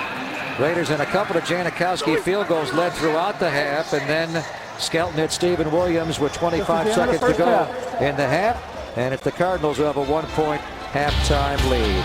Arizona 7, the Raiders 6. We are back to football, and we are back to Oakland and excited here on the Oakland Raiders Broadcasting Network. Handling the Raider kickoffs here in the second half for Sebastian Janikowski. Bakalak was in the Raiders camp a few years ago. He's going to keep this one short. It'll be Andre Foster stepping up, taking it at the 10. Going to come back the other way with room to go. Walter McFadden will make the tackle along with Bodiford. A flag does come in at the end of the play, as the reversal there by Foster lost his helmet at the end of the play. Walter McFadden. His cousin is Patrick Peterson. On an earlier kickoff return, he actually tackled his cousin. Here's Ron Winter, our referee tonight. It is a holding call on the Arizona Cardinals, so their drive start will not be nearly as good. They'll be pushed back inside their 20-yard line. Tom, isn't during the preseason usually where you get most of your penalties is on special teams, whether it be punt or kickoff return? Yeah, a lot of sloppy play in those areas. And a lot of young kids playing also. You got a lot of kids just fighting for their lives, trying to make the team on special teams. Not just the preseason, it's that way in the regular season. Yeah, well, you don't want it to happen, yeah. There's a counter handoff to Ryan Williams, the rookie out of Virginia Tech. He is a good-looking back, not a big guy, coach, 5'9", 212. His freshman year at Va Tech, this dynamic young player. He scored 21 touchdowns to tie Marshall Faulk's all-time freshman record. Wow, that's pretty impressive. That's a pretty good league they play. Virginia Tech plays a real good brand of football. Now it looks like there's a Raider down the field. There is a Raider down on the play, and in a lot of pain. Looks like Hiram Eugene. Dr. King and Scott Touche and Rod Martin are out on the scene, and this one looks bad. You don't want to see that. 7-6 Arizona, early second half on the Raiders broadcast. Recently in training camp, the Raiders had some of their greats back. Art Toms and Clem Daniels, and Jim Plunkett got to address the team. James, what'd you tell the guys? A lot of stuff, I can't repeat here. Really? But no, it's just, it's a new season. It's all about winning championships, and, get out there and be prepared to do your best. Yeah, this is a family show, Greg. All right. Plunkett, I thought, could clean it up for me. This is not a good sign. You never want to see a cart on an athletic field. No. Hiram Eugene, a big part of the Raiders' secondary, great range, sideline to sideline, appears to be in a lot of pain, and they are bringing the cart out. That's just so tough. See Dr. Warren King, the Raiders team orthopedist, along with their head trainer Rod Martin. He can't put any weight on that at all, so they're going to. Players hate when they have to do this, and we hate to see it. That's the one thing, Coach, about the preseason and the no offseason, the OTAs and the mini camps. Now, this is probably unrelated, but you just hope guys don't get a lot of injuries here when they actually start tackling each other live, since they didn't do anything really in the offseason at all as far as being football players. Yeah, they didn't get there. You have to bang yourself around. It's almost like a masochist having to bang themselves around, get their body ready for contact, and grueling contact work. Go through the aches and the agonies of recovering from your first days of real contact. And they haven't had much of that this year, so they're going into this is the first taste they've had of it. And we certainly hope that Hiram is it's not serious. If they're going to err, they're going to err on the side of caution. The new directives from the league offices, especially on concussions, Greg. Yeah. This is not a concussion, but especially on concussions, now that we have time to talk about injuries, concussions are something that when Jim played and when I played, you got your bell rung and you shook it off and got rid of the cobwebs. You went back in. Right. And now no such thing anymore as bell rungs. Bells getting rung. You're going to miss a week, a game, or whatever it takes, whatever the new rules say.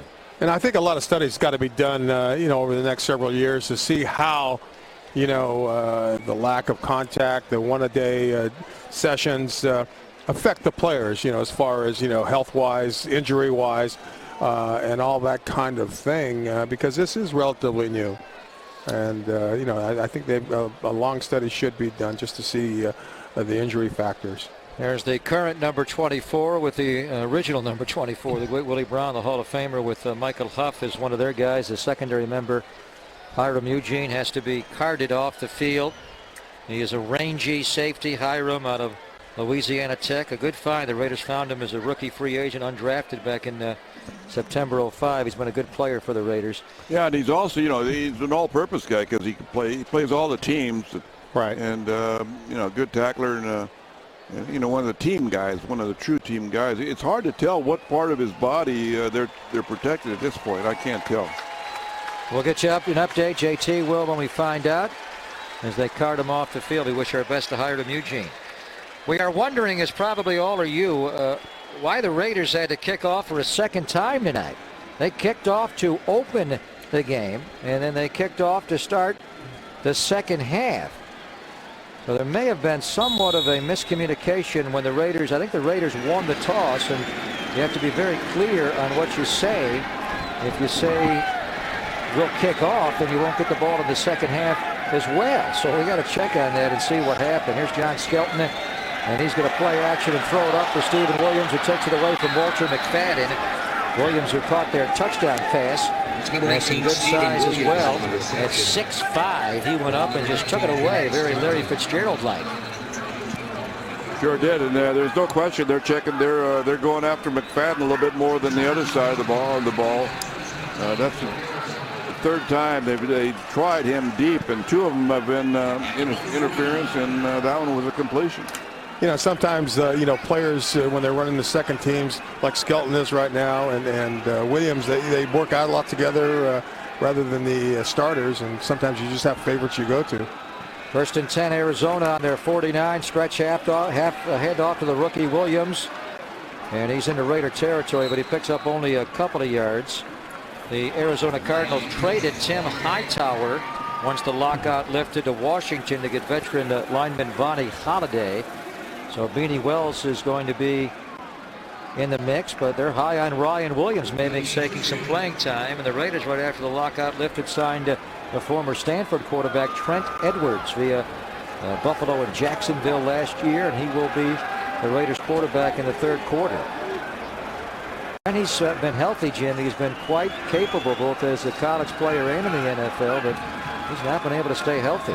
No, he's had that trouble all along, even at Stanford. It was tough going for him as health-wise goes. Skelton on a great play action, rolled to his right, and then finds the running back Ryan Williams out of the backfield. He beats Sam Williams on the play. That was a great play action pass, Coach, first of all to Williams, and then they just kept it alive and rolled out and hit Williams for a gain of 23 yards. Yeah, there was no containment on that side of the field. The defensive left side of the defense, the line, they just allowed him to spin away and get outside the containment, and then he had plenty of time. That puts a lot of jeopardy on that defensive backfield.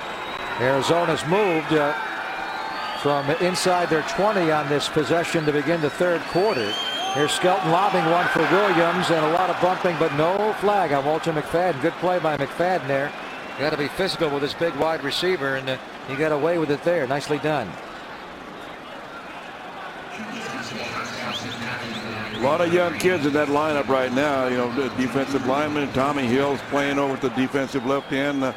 You know, first-year guy, and it's interesting to see these young kids in their first taste of professional football. 2nd and 10 for Arizona, just underway here in the second half on opening night of the 2011 preseason. The Raiders, a week from Saturday, will be at Candlestick Park at Bill Walsh Field to take on the 49ers. Handoff, Williams out of a pile, breaks a tackle, and Zach Etheridge fumbles. Stevie Brown picks it up. They're going to say he's down, but that is subject to review, of course. So we'll look and see if Williams was actually down. The Raiders did recover the fumble. We shall see. Right now they are ruling it on the field as though he was down. Let's take a look and see if he was down. He tripped down, he was stumbling, reached out, and he was down. His knee was down as he extended there, so that will be not reviewed. He did not fumble the ball. Yeah, he was just reaching out to try to get an extra couple of yards by extending the ball, and it came out when he hit the ground. 3rd and 5. The Raiders are playing, obviously, their backup defense with the exception of Quentin Grove still in. Skelton will burn a timeout here. Timeout Arizona. Arizona, they're first. They'll face a 3rd and 5 on the Raider 20 when we come back. 11.5 to play in the second half. Arizona 7, the Raiders 6 on the Raiders Broadcasting Network. Ticketmaster is the official ticket exchange of the NFL. To buy or sell official Raiders tickets, visit NFL.com/ticket exchange. And you're going to want to get a lot of Raider tickets this year. 1-800-Raiders or Raiders.com to get your tickets. The New Orleans Saints, Drew Brees and that explosive offense will begin on August the 28th for a preseason game. There's John Skelton. Too much time. Will throw behind his intended target there. Good coverage there by Quentin Groves. Isaiah Williams was the wide receiver he tried to hit, and Skelton got some pressure from the backside there from Mason Brodine, a rookie free agent defensive lineman out of Nebraska Kearney, who was in for the Raiders. So that'll force a field goal attempt here for the Arizona Cardinals. It'll be a 38-yarder from the veteran Jay Feely, former Falcon and Giant, Dolphin, and Jet. Last time he was here, he had a 52-yarder late in regulation to force overtime, the game that Janikowski won with the 57-yarder in overtime. He makes the field goal, and the Arizona Cardinals, who had the kickoff to start the game, get the kickoff to start the second half, curiously, and they drive down the field and get a field goal from Feely. So number 3 scores 3. 11:20 to go in the third quarter. Cardinals 10, Raiders 6. This is the Raiders. Welcome back to the O.Co Coliseum. The Raiders trail Arizona 10-6. This offseason was about the Raider Nation on location. Their team was a community outreach group that was all over the Bay Area. And let me tell you, from meeting the Raiderettes to going to fairs, the Raider Nation on location was everywhere. They attended events such as the Beta Breakers, the California State Fair, Alameda County Fair. And Greg, as you know, the Raiders are very active within the community, and the Raider Nation on location promotion was fantastic this offseason. I actually saw him out at the Alameda County Fair in Pleasanton, JT. Good kickoff by Jay Feely. Sean Botiford's coming out from 5 yards deep. Tom with a block. 20. Fumbled the ball. It's free. I think the Raiders dove back out of that around the 28-yard line, but Sean Botiford had that ball away from his body coach, and it got yanked out of there when he was trying to get through that seam. Well, he was going at a pretty good pace and trying to make moves at the same time, and when you're doing that, that ball will get away from your body, and you don't have a lot of control. But he was motoring. He recovered his own fumble, Jim. Well, he was very excited. He almost tripped there, probably lost his balance a little bit. But you're right, he does carry it out somewhat. It was ripped away, but he does get it back for the Raiders. Anthony Sherman was able to get in there and rip it out momentarily, but it was recovered by Botiford. And the Raiders keep the ball, and we welcome Trent Edwards to silver and black. Muscata's high school boy. He was a great high school player, and on to Stanford, where he had some great moments. We're going to have a false start called here on Richard Gordon, the round 6 rookie tight end from Miami. False start. Offense number 82.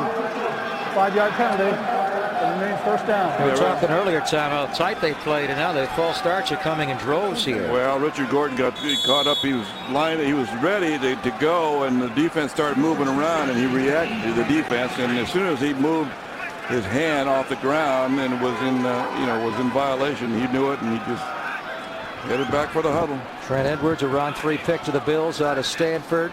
Started his career very well. Beat the Raiders in 2008. A comeback win. Beat the Raiders by a point, 24-23. And then a couple of weeks later that year in 08, Jim, the Bills were off to a 4-0 start. They were playing at Arizona, University of Phoenix Stadium, and Adrian Wilson, the great safety, came on a blitz. Nobody picked him up. Blindside hit, and Edwards concussed, and he's not been able to find his rhythm back in the NFL since. He's also had injury trouble over the years, both at Stanford and in the NFL. I talked to him at training camp, though.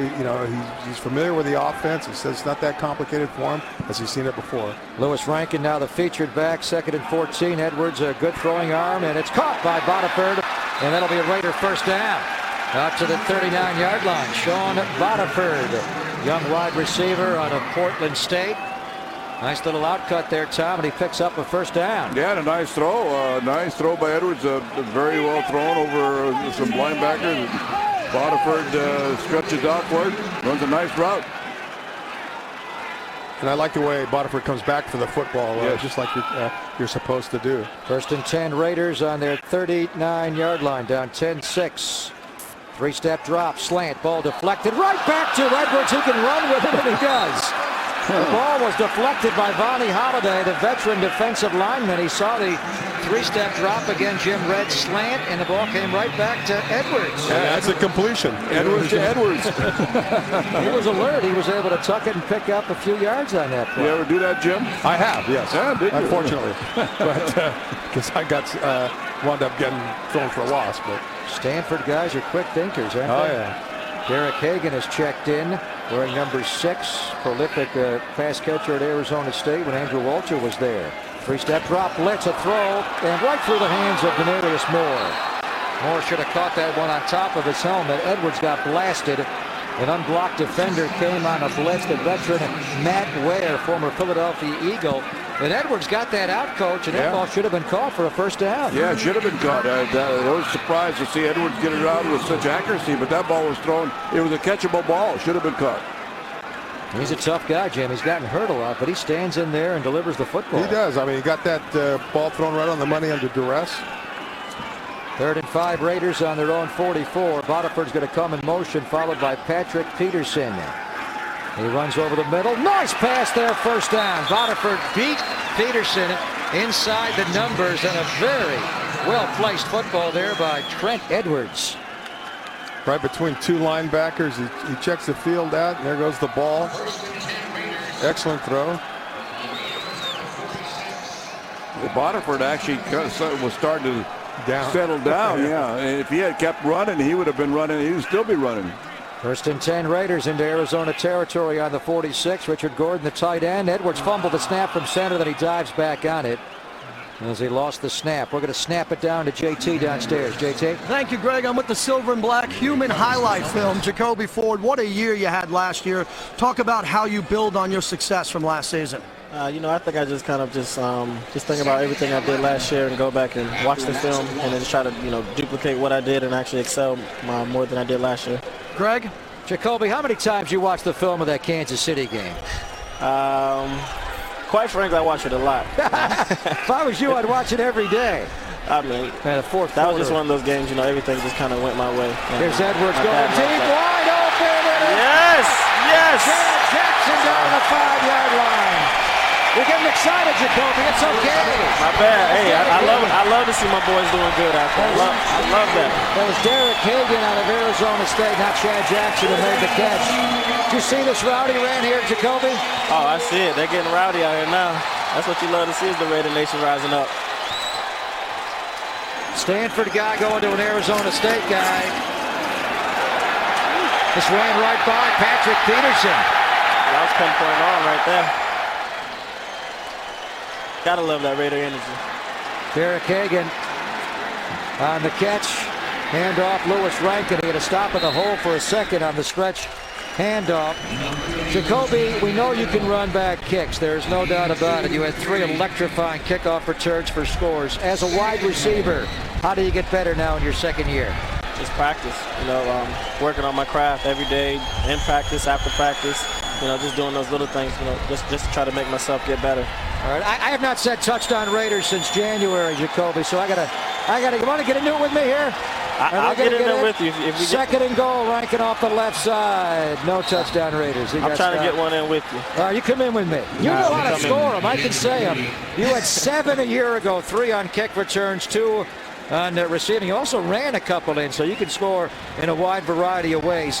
Your off season consisted of what? How'd you stay in shape this year?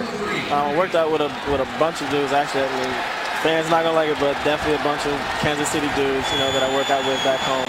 And, I just kind of ran routes against them, and just kind of make sure I had a quarterback too. So, that definitely kept me in shape a lot. Here we go, 3rd and 3, bunch formation. They're gonna lob it for Moore. He goes up, and it's broken up. by Richard Marshall, the veteran. They tried to hit the fade route, Jim, and Moore went up, and Marshall, the veteran, played that pretty well. He certainly did. There was no way, unless it was a fantastic catch on the receiver's part, to come down with that football. But Marshall did a very good job. They get a field goal. Jacoby, you still down there? Still here. Denarius Moore, they are saying he is the new Ford. What do you see in this young rookie out of Tennessee? I love him.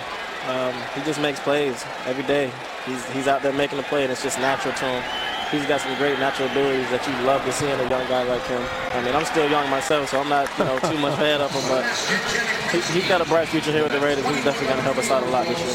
You're not a rookie anymore. You're a veteran. You could slip it in. Heal up. We'll see you opening night in Denver. All right, can't wait to see you. Thanks, Jacoby. Field goal by Janikowski brings the Raiders within 1 point. Nice drive by Trent Edwards.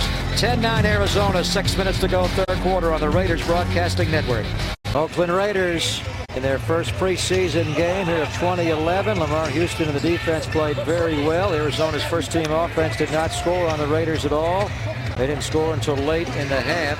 And the Raiders are back within one now at 10-9. If you're entertaining this season, we invite you to visit your local store to pick up New Amsterdam Gin and find out how to get discounted Raider tickets from New Amsterdam Gin. Alfonso Smith and A.J. Jefferson are back to return this kickoff of Glenn Kakalak. He was in Raider camp a few years ago in 08 in a game in Nashville, Tennessee. He unleashed a 71-yard punt. Kicking off from the 35 this year. Line drive, Jefferson, 10, 15, 20, 30. Tackled from the backside by Zach Etheridge. Makes a good return there at 22 yards. So Arizona will have a good drive start across their 30. Lewis Rankin also in on the special teams for John Faso. 6 minutes to play, third quarter from the O.co Coliseum, the home of the Raiders. Cardinals 10, Raiders 9. The Raiders this past July the 26th in Washington, D.C., former two-time Super Bowl winning head coach Tom Flores received what is known as the Roberto Clemente Award for Sports Excellence. The Roberto Clemente Award is presented to a sports professional who has found ways to positively portray Hispanic Americans and bring awareness and solutions to issues that affect contemporary Hispanic America. Congratulations, Tom. Richard Bartell now in a quarterback, rolling and just throwing it away. Yeah, that was got quite a tuxedo on that. I had a tuxedo, yeah. I had my same old tuxedo. My wife had to buy a new dress. That doesn't seem right, does it? I got the award. Of course. That's a great honor to you. Congratulations. Yeah, thank you very much. It was quite an honor for me. I was very proud of that. Roberto Clemente, one of the great names in the history of sport. That's a great honor. 2nd and 10, 5:55 to play, third quarter. Raiders down 10-9. Richard Bartell, second-year quarterback, is in for Arizona after Cobb and Skelton. They're going to draw Ryan Williams, and they pulled his mouth guard out or something came out as he tried to spin out of it. So that's a great honor, Tom, but we want you to go to Canton, Ohio one day. There are 19 that are currently in the Hall of Fame and counting, but Tom, a two-time Super Bowl winning head coach, certainly has the resume. Cliff Branch, a three-time Super Bowl champion. Plunk, not only a two-time Super Bowl winning quarterback, but the MVP of the win over the Philadelphia Eagles. Lester the molester and the greatest punter in the history of pro football. So 25 we should have and counting. A lot more to go, and you guys will make it one day, we're sure. Bartell throws stop route there. DVD wanted a flag on the intended receiver, Isaiah Williams, as Van Dyke was going for the pick. Yeah, Williams actually grabbed Van Dyke to keep him from going for the pick, looked like. That's what Van Dyke was complaining about. Got a new haircut. All the rookies got a little hazing before they broke for Napa to come to this game. And that's a good-looking haircut on him, Jim. He's got the part on the wrong side. How long do you have to leave it on there? Until it grows out. I want to see Denarius Moore here return a punt. He is fast as well. Moore going to creep up, let it bounce, big hop in the air. Here he goes. 22, breaks a tackle, 30, 35, 40, midfield. A flag is down, but Moore is not. Moore is out of bounds now inside the 10-yard line. I don't care if it's coming back, Tom. That was exciting. That was exciting. He can turn it on. Boy, does he have an afterburner. Wow. Strong, too. Took the big hop, Jim, and then he showed some strength to get through it. He showed some strength, some moves. He ran away from people, through people. During the return. It's a great effort. Illegal block in the back. Number 88 of the return team. 10-yard penalty. First down. They call it on Kevin Brock, and that'll negate a 68-yard punt return.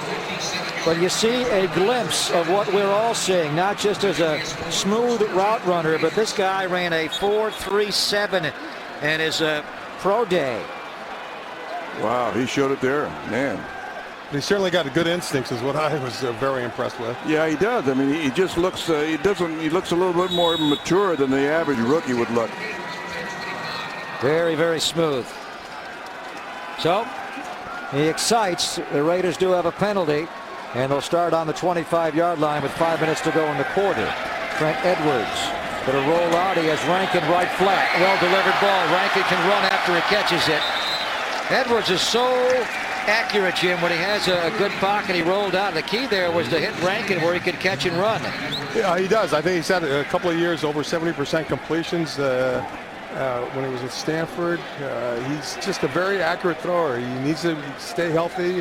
He needs to be protected a little bit better than he has been over his first 5 years in the NFL. But you know, he's extremely fine quarterback. He hit 78% of his throws at Lascadas High. Tremendous percentage for a high school kid. No kidding. A little bit of a busted play there. And they give it to Lewis Rankin.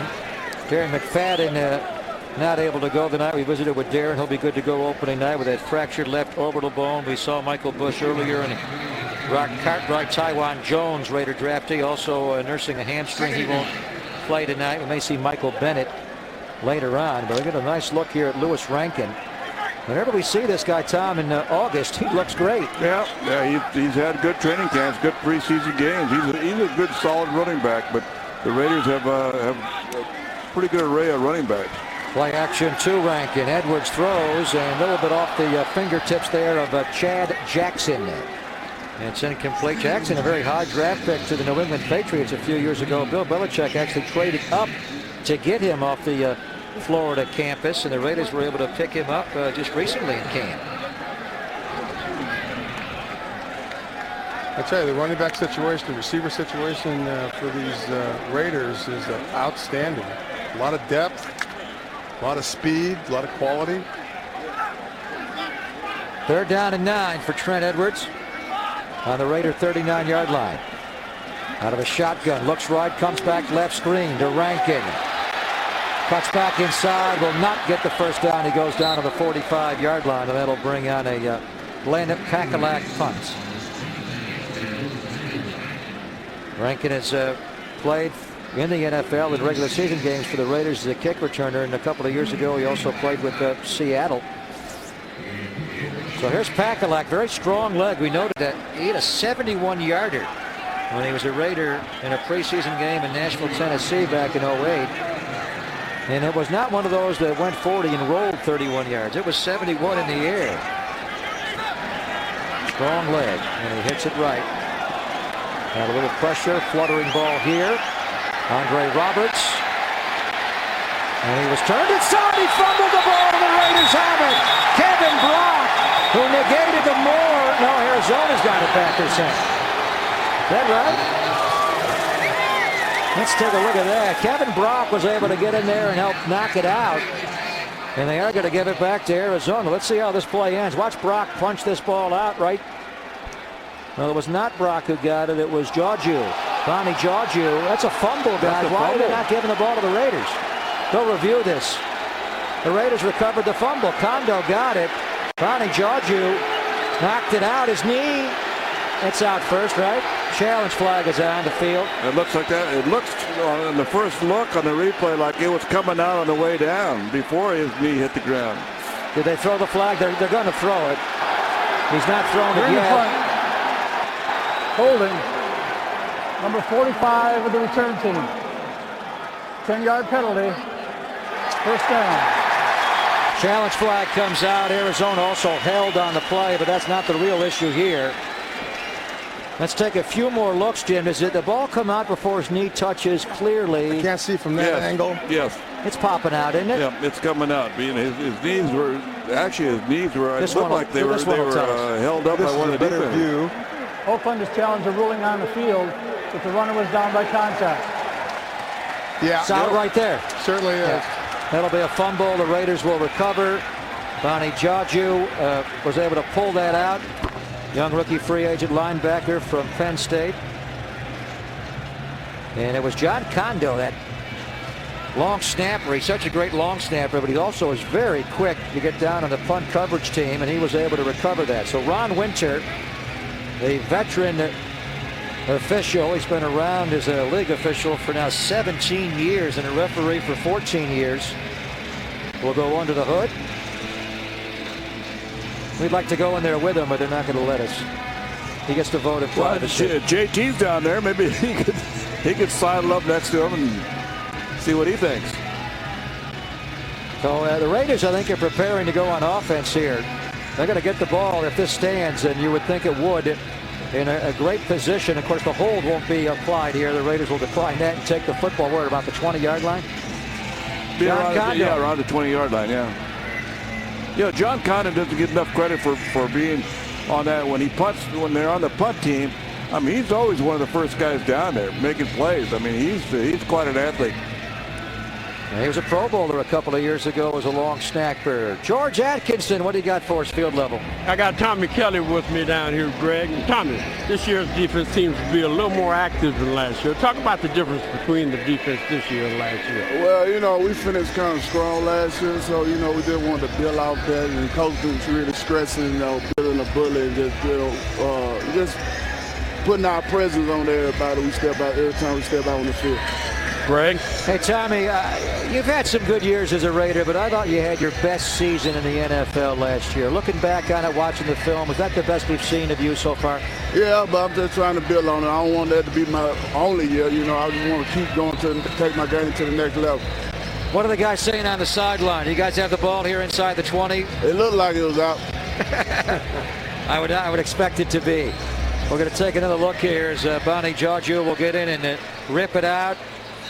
Also help from linebacker Chris Francis, but it appears to be out.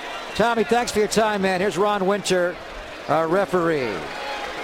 Raider ball, Ron. After review, the ball was fumbled. Oakland clearly recovered the ball on the 18-yard line. Therefore, it is Oakland's ball, 1st and 10. Oakland is not charged with a team timeout. Please reset the game clock to 2:55. The holding penalty is declined. Result of the play is 1st down, Oakland. Chris Francis, rookie free agent linebacker out of Baylor, was there along with Bonnie Jaju, and it was John Kondo that recovered. So a big play on special teams.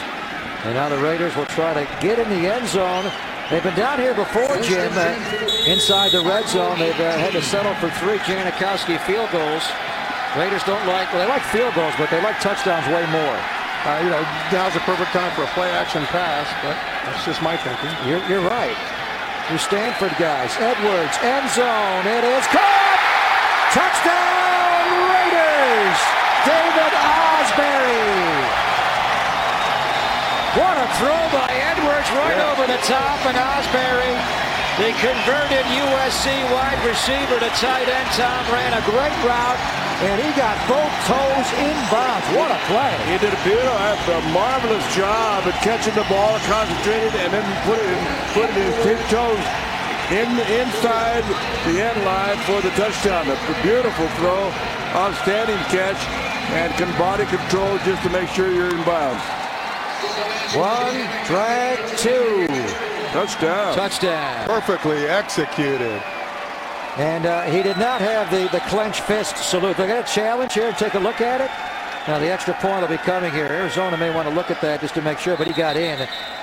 He did not have the clenched fist salute. His cousin is the great Tommy Smith from 1968 Olympic fame. The new rule, Greg, the new rule is that they have to look at every... Yes, because it's a scoring play. Every scoring play. Oakland, they're first.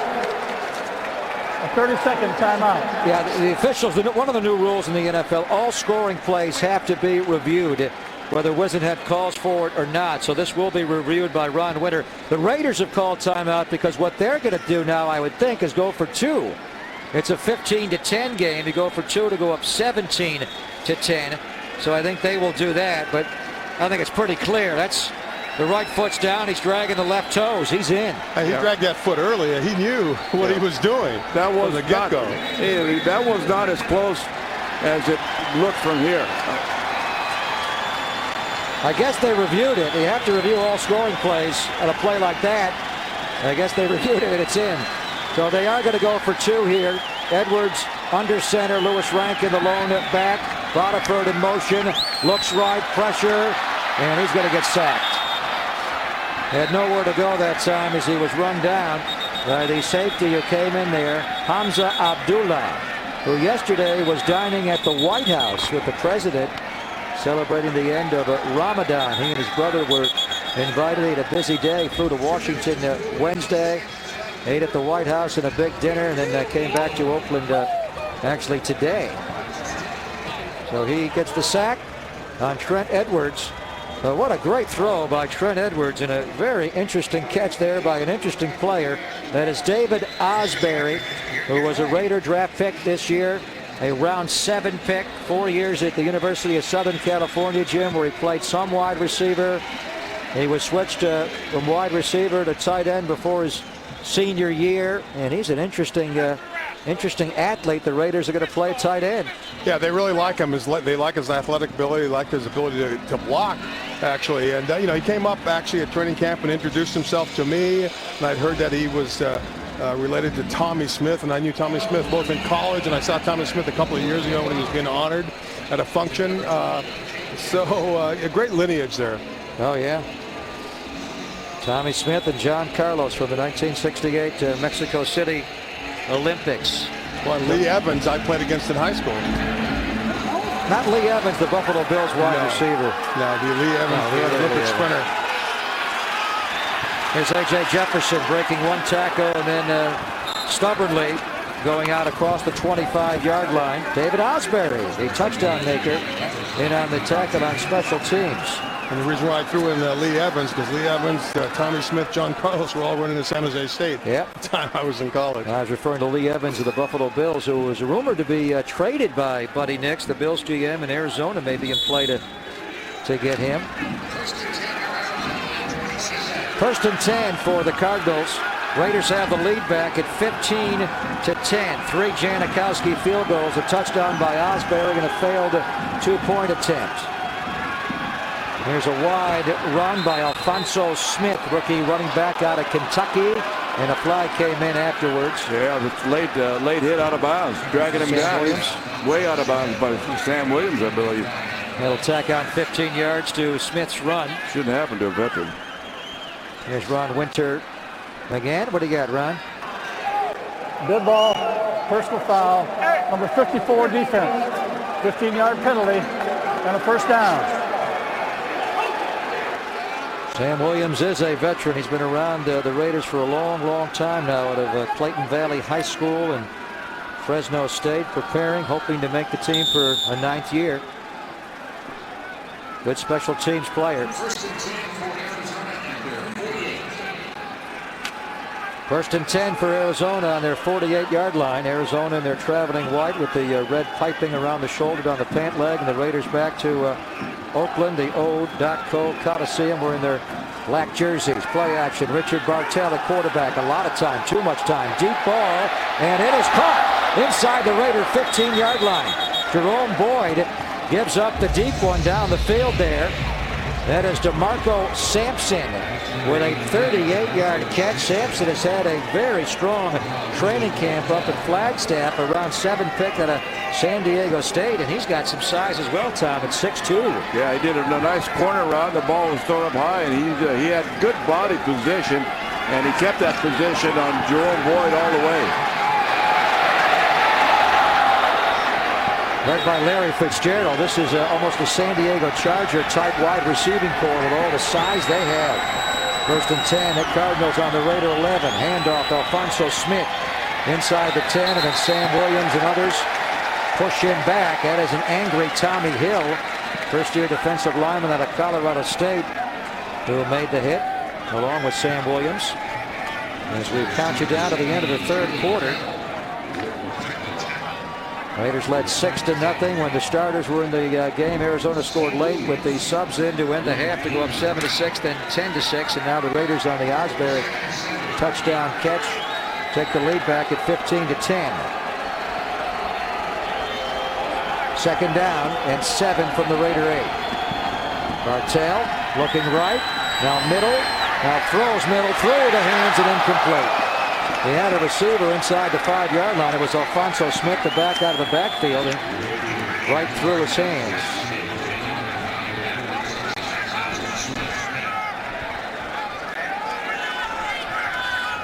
Should have had that one at the 1-yard line. Yeah, when that ball goes up in the air like that, everybody holds their breath because that's the kind of balls that are intercepted.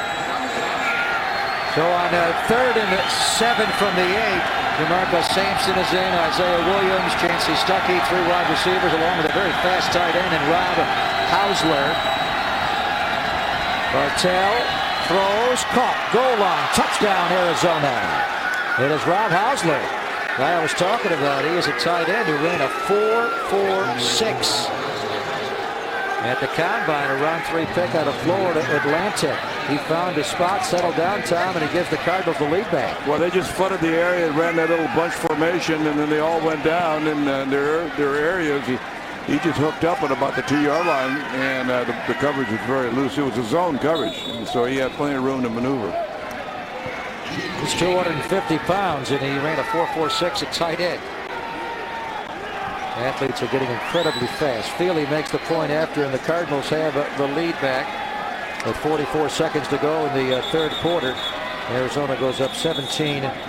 It's been a hard couple of months for the Raider family as they've lost a couple of more that have been such great contributors. Jack Tatum we lost last year, and George Blanda, Tom, throughout the offseason, and the great Skip Thomas. We lost Dr. Albo, Robert Albo, the Raiders team doctor for many years, and Bubba Smith, one of the great college defensive players of all time at Michigan State, a Super Bowl champion with the Baltimore Colts, was traded for Raymond Chester. Tom, we lost him just a week ago. Yeah, they just, at age 66. They just had the ceremonies for this memorial today somewhere in Los Angeles. But yeah, Bubba was quite a guy. He's a great player until his knee forced him to retire a little early, and then he became a movie star.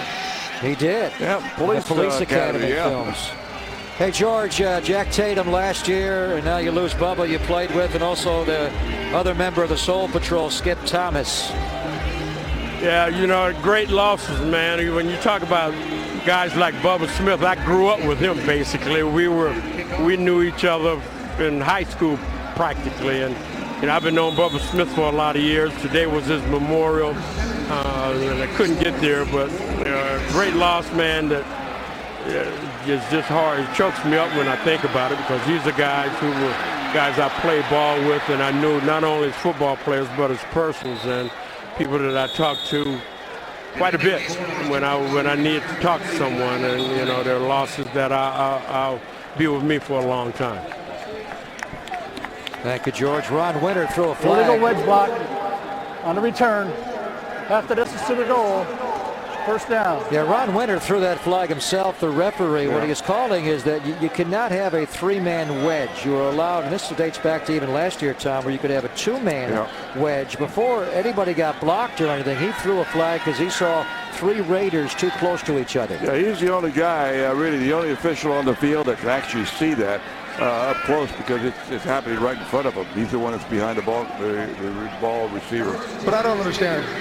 You know, people are running together, and even if it's not designed and they just happen to be running alongside each other, how do you determine whether it's intentional? I agree.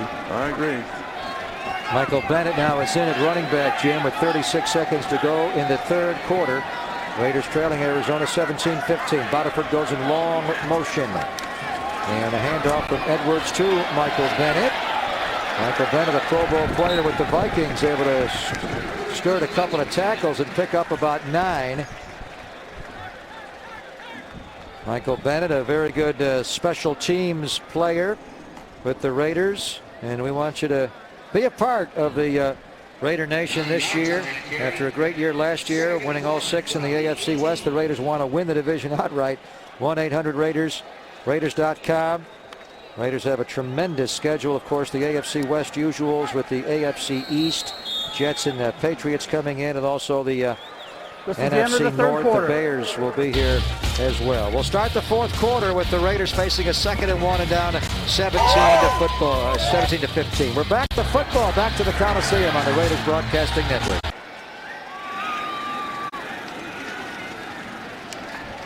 Fourth quarter's underway. 2nd and 1 handoff to Michael Bennett. He did not need much, but he certainly did not get much. We'll see if he got it or not. It's the start of the fourth quarter. Only 15 minutes left in this game. You want an easy way to save money?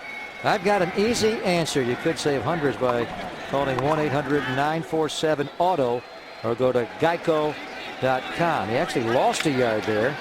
So it's 3rd down and 2 Raiders. They are down 2 points, 17-15.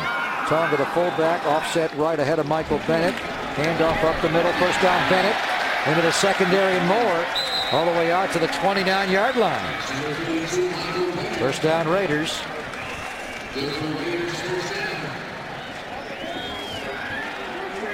Showing some power. Bennett, as a younger man, Jim, was known for his speed, but he's turning those legs at 205 pounds to pick up the hard yards.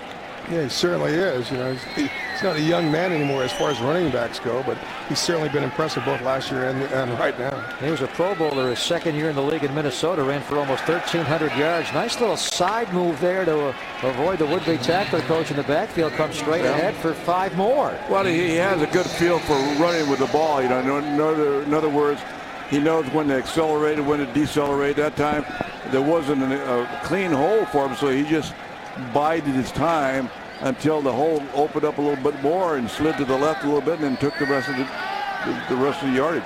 He's a veteran, 6 year in Minnesota, 1.5 years in Kansas City, 1 year in Tampa, 1 year plus in San Diego, and now preparing for his 2nd with the Raiders. 2nd down and 6, Raiders on their 32. Trent Edwards, straight drop, looks left, throws. And the route by Jackson was too much down the field. Edwards was expecting him to break it off more to the sideline and missed by several yards. He was also good. Edwards was also getting ready to get walloped pretty good, so he had to hurry his throw. Yeah, I think he had anticipated where he might have to put the ball, and obviously under the pressure, he just didn't get it to the right spot. Let's see him get hit here. 3rd down and 2 coming up for Trent Edwards and the Raiders. They got a lot of guys in the backfield here. Too many. Bodiford lined up like they were in a pistol. And then he went into motion now slot left. Backs to each side of Edwards on 3rd down. Pressured. Avoids it, but not the next hit, and he gets buried.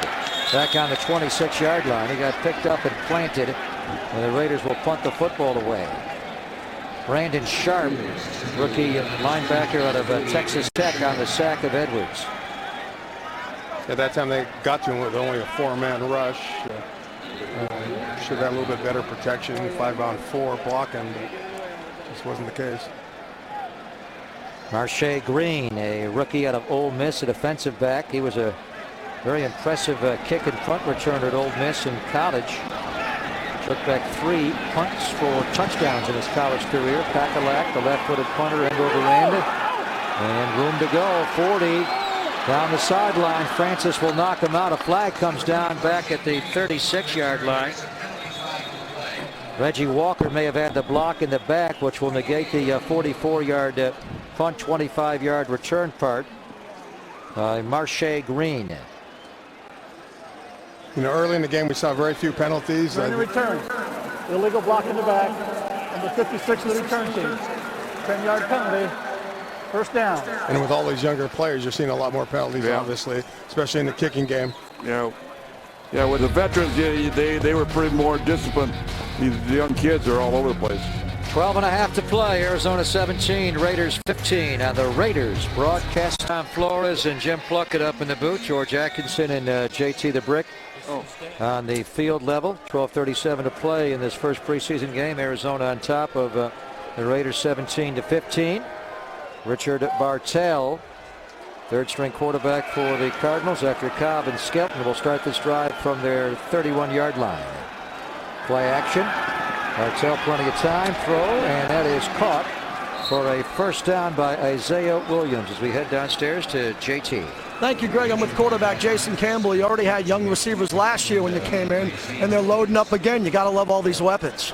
Yeah, I love them. I just enjoy their work ethic. You know, the way the guys come out, compete every day in practice, and it's the same out here tonight. You know, things we like to eliminate is a lot of the penalties, but you know, other than that, you know, our younger guys and younger receivers are stepping up, making plays, and you know, you saw Osbury, you know, who came here playing as USC as a receiver, and it's his first time playing tight end. I just thought it was an outstanding catch. Greg, back to you. Alfonso Smith with a nice run out to midfield. Hey, Jace, Greg Papa up in the booth. You flew to Virginia, Jacoby and Lewis and DHB, and you guys worked out for a couple of weeks at your home, huh? Yes, sir. It ate me out of the house and a home, but yeah, but we had the opportunity. We had a chance to get great bonding with your teammates and get to learn a little bit more about each other than just football. And you know, you want to build that relationship where you become friends for life, you know, not just for the game and not just for now, but also to work on the chemistry, and so we can hit the ground running. You know, you're not having OTAs and all those things, but we're veteran guys, and we want to, you know, we know how to put in work together. Alfonso Smith on the 2nd and 2 runs for a first down to the Raider 43-yard line. You have a new offensive coordinator. Seems like you have one every one in your career, but the new one is an old one. You know Al Saunders from your Washington days. How is he going to help you this year? Yeah, you know, I have a great relationship with Coach Saunders. Back when I was in Washington, I had him for a year and a half, basically. And, you know, we was kind of building some real good chemistry before he had left for Washington. But, you know, I was glad to have him here. You know, him and Coach Jackson working together. And both of them come from the same type of system. So not a lot of things are changing. We're definitely adding a lot. But, you know, there's some similarities to some of the things we did a season ago. Timeout on the field, which will give us a chance to visit with the Raider quarterback, Jason Campbell. So, having Hugh Jackson as your offensive coordinator now, how has it changed that he's no longer your OC, he's your HC, he's the head coach? He haven't changed too much. You know, he's still pumped. He's still bringing that energy every day in practice. He's making guys compete at a high level, and that's what it's all about. You know, we want to do everything we can to bring back the Raider tradition and the Raider pride, and it all starts in practice and how you conduct yourself and the things that we do. And we know coming into this first preseason game, you know, just 9 practices, we just want to come out and you know, try to execute to the best of our abilities. Is it all going to be crisp the way we want it? Not yet. You know, that's what the preseason's for. But at the same time, I love his energy that he brings to the community and to the team. Yeah, good guy. Lives right in downtown Oakland at Jack London Square. He's been saying the time is now. The time is now. And I think for you, that really hits home. I mean, you're 29 years of age. You've been in this league now for 7 years. Do you feel like the time is now to really make a push and become one of the top quarterbacks in the NFL? I definitely feel that way. I'm going to push myself each and every day in practice to get to that level. And at the same time, it's my second year here with the guys I'm playing with. You know, last year coming over from Washington, I kind of hit my strides during the mid part of the season, but early part of the season, I was still trying to learn everyone and trying to get acclimated to the system and to the community. But, you know, now after being here for a year, I feel like my feet is up under me. I feel comfortable with everything, and, you know, I'm just ready to play football and just go out and just have a lot of fun. That's the only thing on my mind this year is having fun and winning games. Sweep the AFC West this year and maybe get another 6, and I think you'll be on your way. Chase, thanks for your time, man. Thank you. Appreciate it. Thank you. Jason Campbell, the Raiders returning starting quarterback. Solid guy in every way. Flying his wide receivers down to his home in Virginia, Jim, and trying to get on a page with these young wide receivers. Oh, that's what you have to do. You know, because of the lockout, things were a little bit different this offseason. And, you know, it behooves the players to get together when they can and practice together and get to know each other. And it makes for a better team unity. There's no doubt about that. He's a good leader. 2nd and 4. Bartell going to roll and throw. A flag is down, and the catch inside the Raider 30-yard line is that fast tight end again, Rob Hausler. The flag was down shortly after the snap of the football. Raiders may have been offsides, which Arizona will decline, and they will take a first down time with 10 minutes to play in the game. Yeah, a little play there. There's not much of a pass rush right now with just a 4-man rush with the defensive lineman that the Raiders have in right now. Defense. Penalty decline. Result of the play. The first down. Yeah, so Arizona's getting plenty of time to look down the field. That time was a little half a bootleg with a half rollout by the tight end, by the quarterback, and he had more than an ample time. There's Chuck Bresnahan. He is back as the Raider defensive coordinator, working with Mike Waffle just like the good old days. Chuck was the Raider defensive coordinator from 2000 through 2003, and they won 3 straight AFC Wests. Were a bad call away from a New England game from going to the AFC title game 3 years in a row. Flag again. It seems like we're having one every snap now. 6 men on the line. Offense. 5-yard penalty. Remains first down.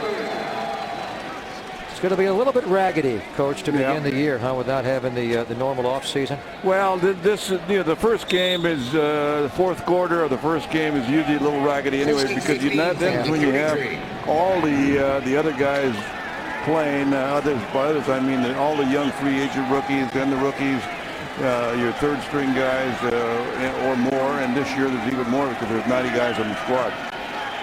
First and 15, Arizona. Bartell, and that's broken up nicely there by Sterling Moore. Young guy from the Bay Area, went to Deer Valley High School in Antioch, also Laney College before transferring, same school that produced Taiwan Jones. Nice play here to play it on the ball and swat it away. Everything did with the right proper hand too. A great break on the ball. Nice defender. Defense that time. Second and 15 from the 33. So Deer Valley High School in Antioch, well represented. Went to Southern Methodist after transferring from Laney College. You're not going to see Taiwan Jones tonight. He has a bit of a handy. Maybe you'll see him next weekend in San Francisco when the Raiders play the Niners. You're going to like him. He is fast. There's a blitz, and Sterling Moore has a sack.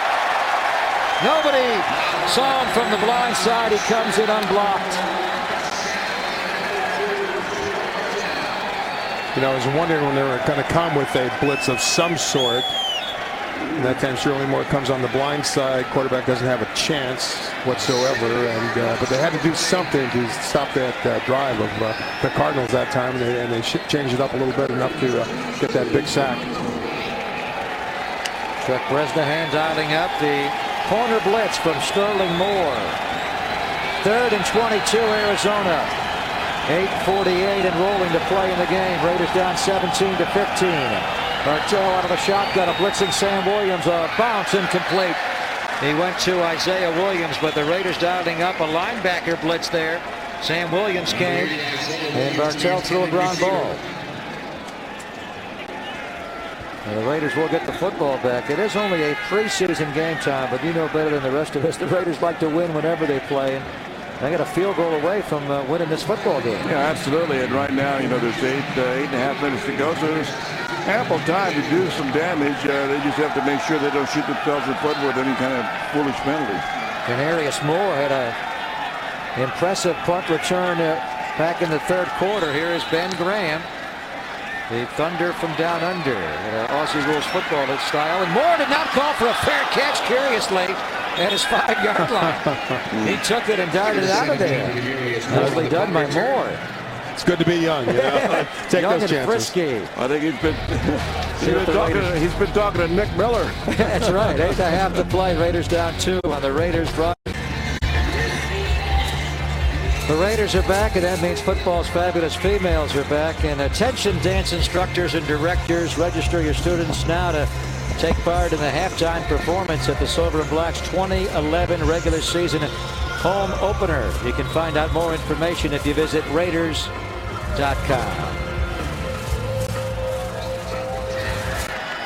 1st and 10, Raiders here, down 2 with 8.5 to play in the game.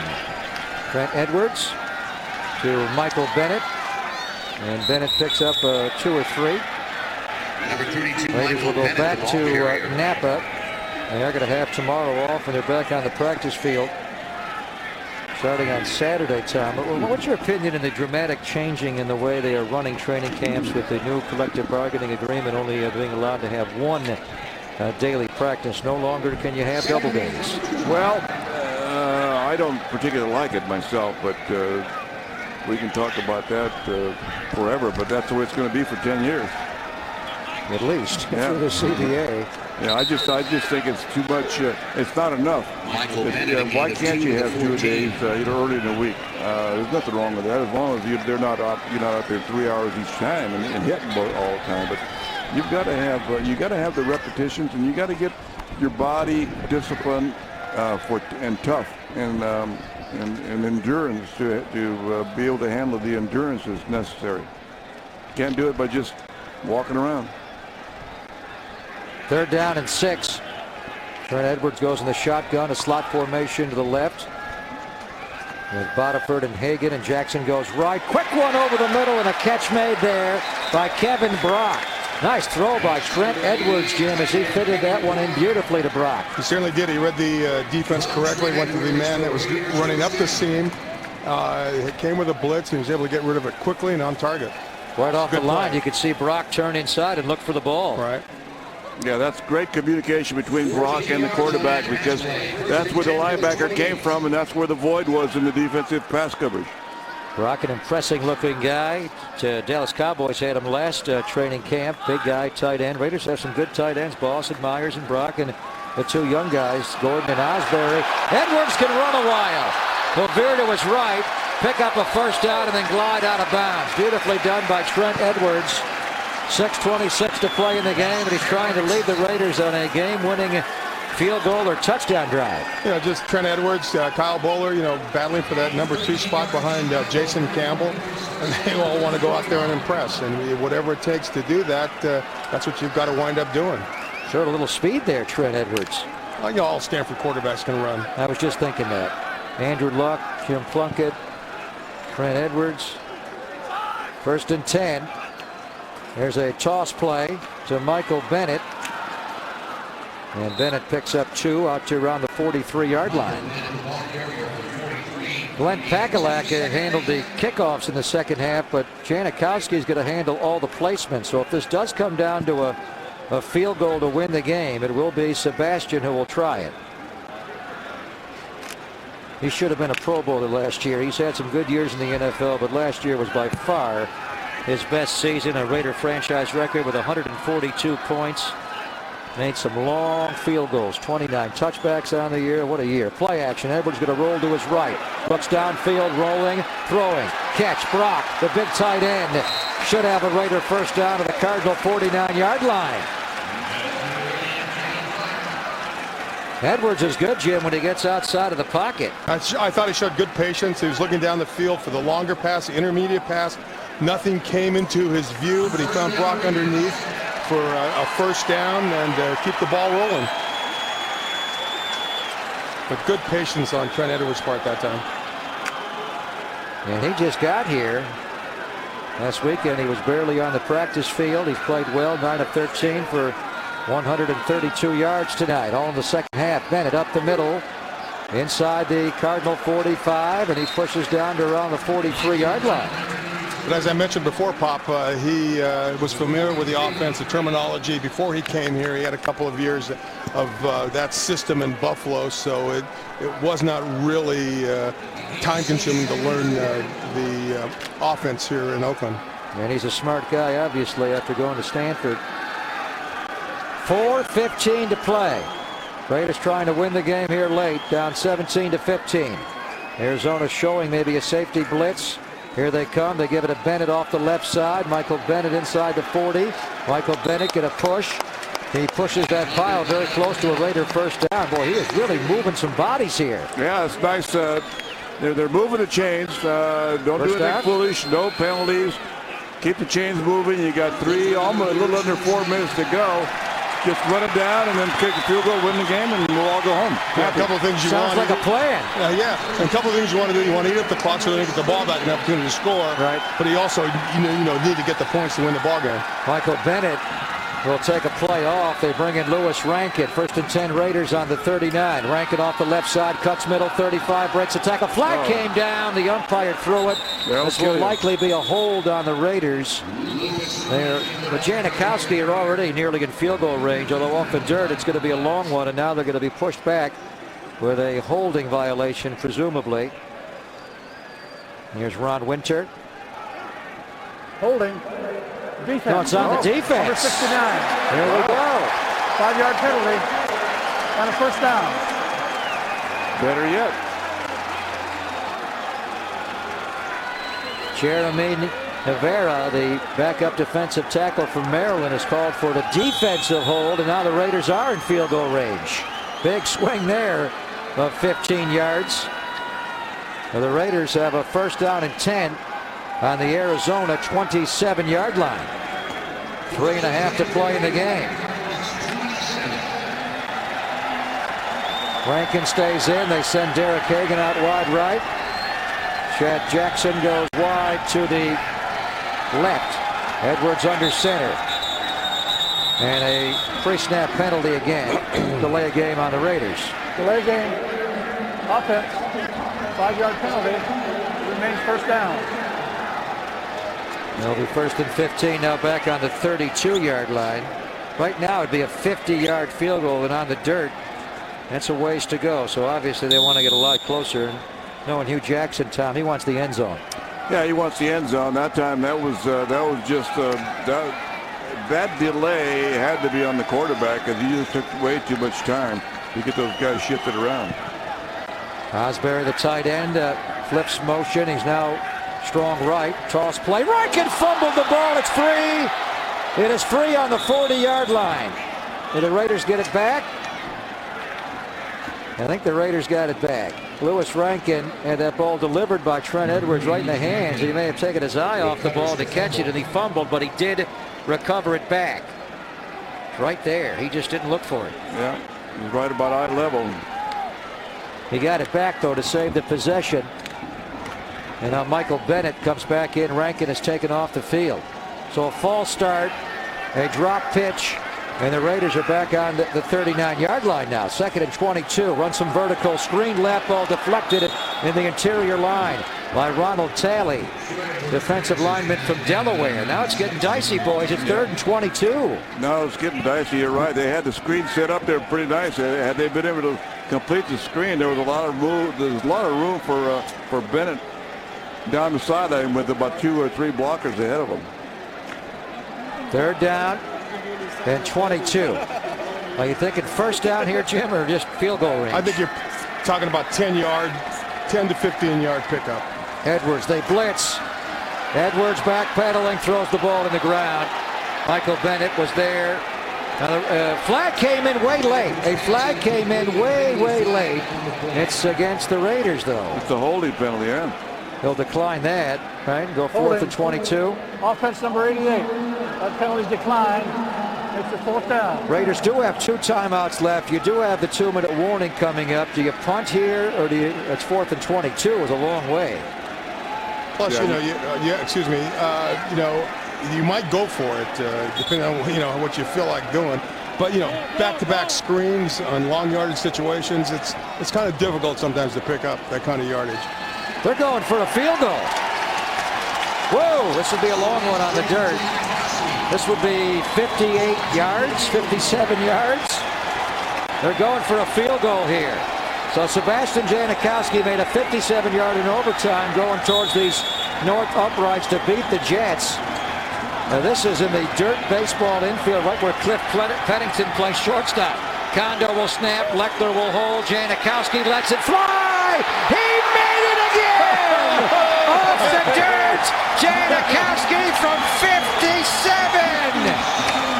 Oh, how good is that? I'll tell you that the layoff didn't hurt Jono at all. And I tell you what, and are we surprised? I don't think so. Well, off the dirt, though. That's a long way. Janikowski gives the Raiders a 1-point lead on a 57-yard field goal off the dirt infield. 18-17 Raiders, 2.5 to go on the Raiders Broadcasting Network. Well, the guy has made a 61-yarder in his career, a 59-yarder, a 57-yarder in overtime time. But off the dirt infield, this is really impressive to nail this 57-yarder. Well, he has to adjust his, he takes fewer steps, a shorter approach, and he punches the ball because of the infield dirt. Here's the kickoff by Pakalak. A.J. Jefferson, 20-30, dropped on the 31-yard line with 2:26 to play in the football game. And the Janikowski field goal there gives the Raiders a 1-point lead. We have a tendency, Jim, to take Janikowski for granted, but my, oh my, is he special. 2:26 to go. Jano, 4 field goal night, and the Raiders lead by 1 on the Raiders broadcast. Welcome back to Oakland and the O.Co Coliseum. Young fans are enjoying this young football team. Raiders up 18-17, trying to close it out here. Week 1 of the preseason. Speaking of young players, DVD has come back into the game. We've not seen him since the first half, but DeMarcus Van Dyke is in to play as a Raider corner here. Well, the Raider offense and special teams gives them the lead, and now the defense will try to bring it home. First and 10, Arizona on their 32-yard line.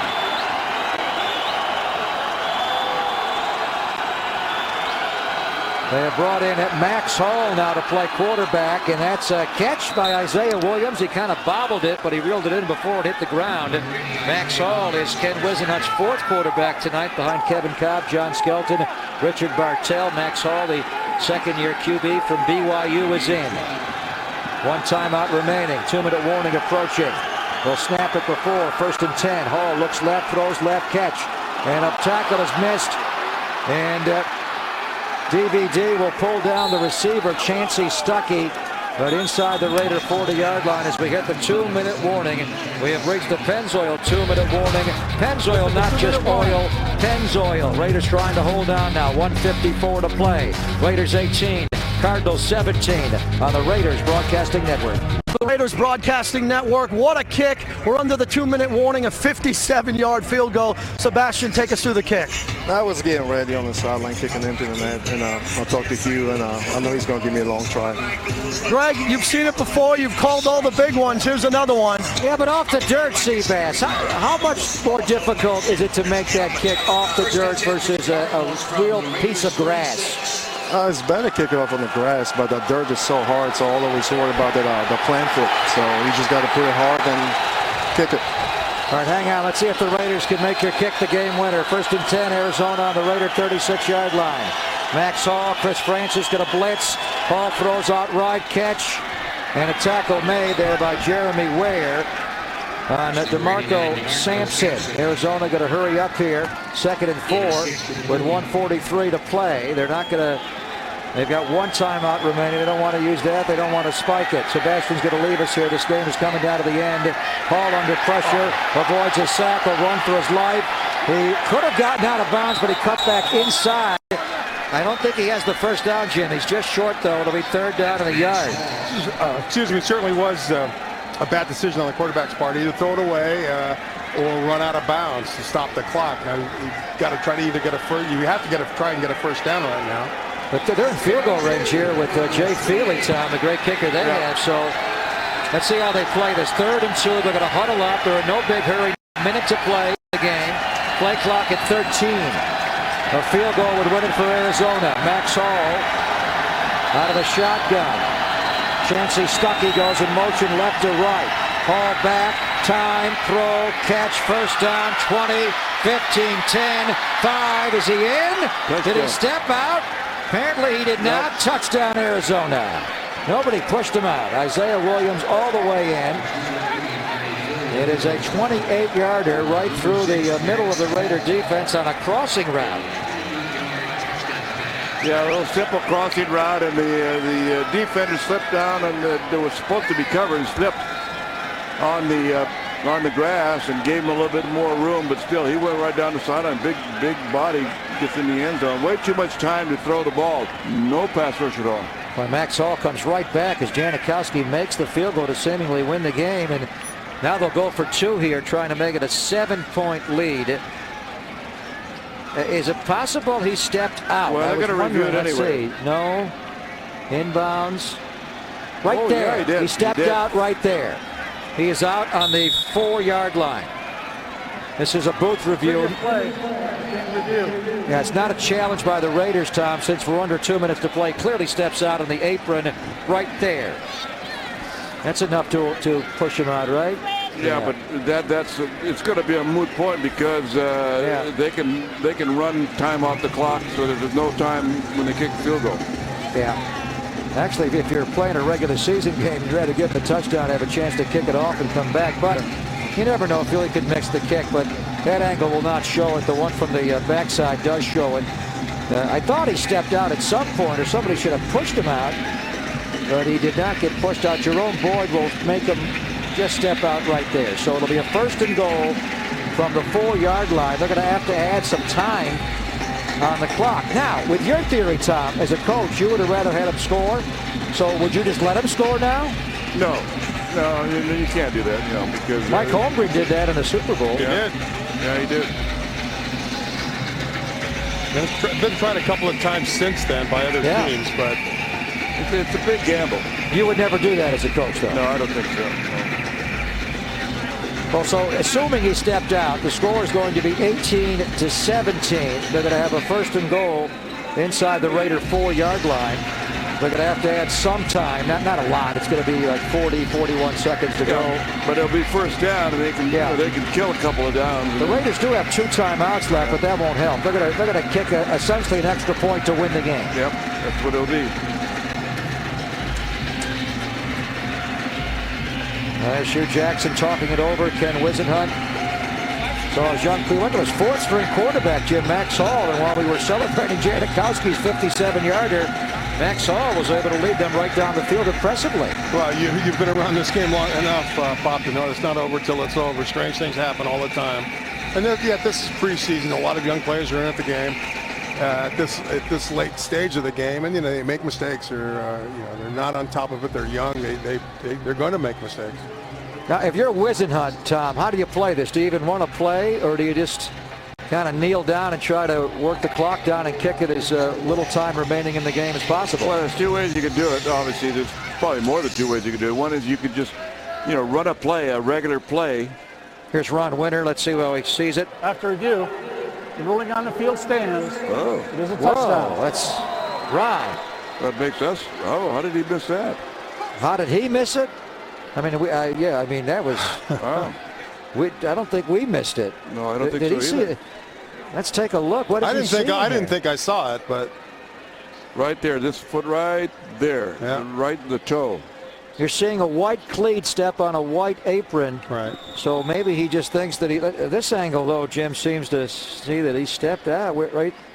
Well, do you see green there? I thought the other one looked like he stepped out more than that one. Yeah, the other one looks like he stepped out more than this one, the end zone one that we're looking at right now. He had a pedicure today, and he trimmed the toenail. That's so they're going for 2 here. This is a touchdown, 23-18. More flags in. Offense number 68. Tom 5-yard Festock. penalty.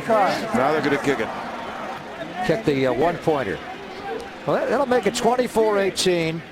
I'm saying Denarius Moore runs back the kickoff, and the Raiders win this by a point. Yeah, there you go. We've seen some odd things tonight. How about the fact that Raiders kicked off twice? Should have asked Jason Campbell about that. Yeah. I think it was Jason who made the call. He was out there. Yeah. He was the one out there making the call, yeah. Now, you coached in the days, before, for a while, you could not defer. You had to take the ball. Right. What is the proper thing to tell the official when you win the flip, but you don't want the ball to start the game, you want it to start the second half? What do you exactly say to him? You can't. Well, I mean, you say we will kick off, or what do you say?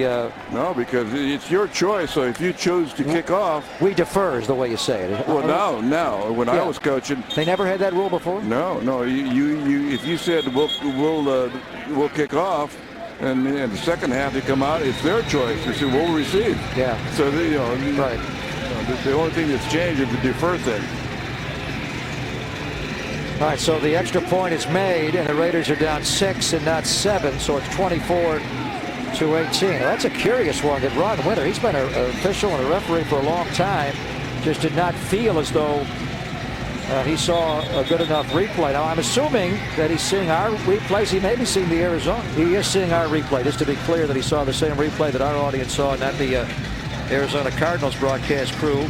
They may have shown him something differently. He saw the same thing we did, so he just didn't think it was sufficient enough or conclusive enough to overturn it, huh? Guess not. Interesting. Or they had a plane to catch. Who knows? Well, either way, it was. So Philly will kick off to Chad Jackson here. And Jackson, the former Florida Gator, can give the Raiders a chance. Janikowski's out of the mix here, obviously. The Raiders need a touchdown. in the final 39 seconds.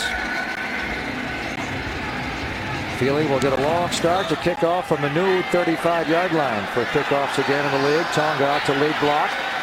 Jackson will get wrapped up and dropped inside the 20-yard line, so they got a long way to go.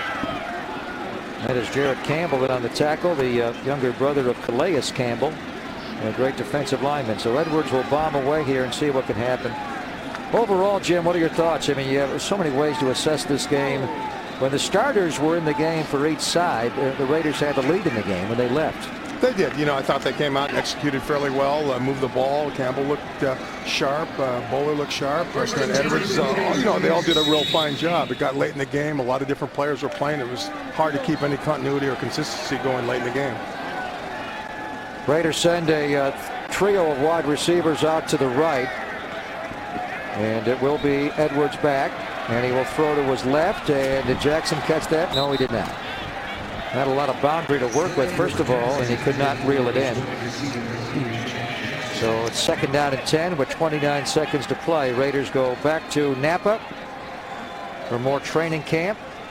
They'll be on the field starting on Saturday to prepare for week 2 of the preseason. We'll be with you a week from Saturday from Candlestick Park on Bill Walsh Field to watch Jim Harbaugh and the 49ers, former Stanford coach Jim, taking over for the Niners. That'll be fun next weekend. Yeah, it certainly will be. No doubt. I've got a lot of respect for Jim Harbaugh. Edwards almost crossed the line, threw it out to Bennett, who stiff arms the rookie Patrick Peterson and steps out to stop the clock. And 22 seconds to go. Always fun when the two Bay Area NFL teams square off. That'll be next week. The Raiders next at home to take on New Orleans Saints coming up in week 3 of the preseason. And that is always the most meaningful week as far as playing time. And that Drew Brees and the Saints will be here, Tom. That'll be a good test for the Raiders in week 3 when they take on New Orleans here. Well, it'll be a good test for the defense, that's for sure. And then and they're a good, solid team, New Orleans. And, that'll be a nationally televised game, so that'll be another good test. Edwards airing it out, going up top, and that ball is broken up down the field by Marche Green. Took a deep shot there for Chad Jackson, and now the Raiders are down to their final bullet. 4th down and 2 coming up with 15 seconds to play. There's a big difference, you know, whether the players admit it or not, and the coaching staff and the entire organization. When you play on a nationally televised game, you know the whole country is watching. There's a whole different feeling when you go into that game. That'll be the NBC Sunday Night Football crew in for week 3. And the Raiders wind up the preseason up in Seattle against the Seahawks before they get set for the opener in Denver on September the 12th. They will open also on national TV, a Monday nighter. Final chance, 4th and 2. Edwards going to let it fly. Bodiford's down there. That ball is broken up. Flag down? No, and that'll be the game. Ball was broken up there, batted away by the Arizona Cardinals. Nabufi, Bryant Nabufi, the former Cal Bear, played for Jeff Tedford the last couple of years, able to knock that away, and that'll be it. Well, the Cardinals still have to kneel down, I think. There's still 6 seconds to go. Yeah. Edwards winds up 10 of 19 for 140 yards and 1 touchdown. That'll be an interesting battle, Jim, as camp and the preseason develops. Who will be Jason Campbell's backup? Either way, the Raiders are going to have 3 quarterbacks with a lot of starting experience in Jason Campbell, Kyle Bowler, and Trent Edwards. True. You know, and sometimes you need that during a long football season. People tend to get hurt. Sometimes they falter a little bit, as Campbell did a year ago, but he bounced back strong. Edwards threw a beautiful touchdown pass to David Osbury, the Raiders' only touchdown of the night. Janikowski kicks 4 field goals, the 4th. We thought the game winner off the dirt.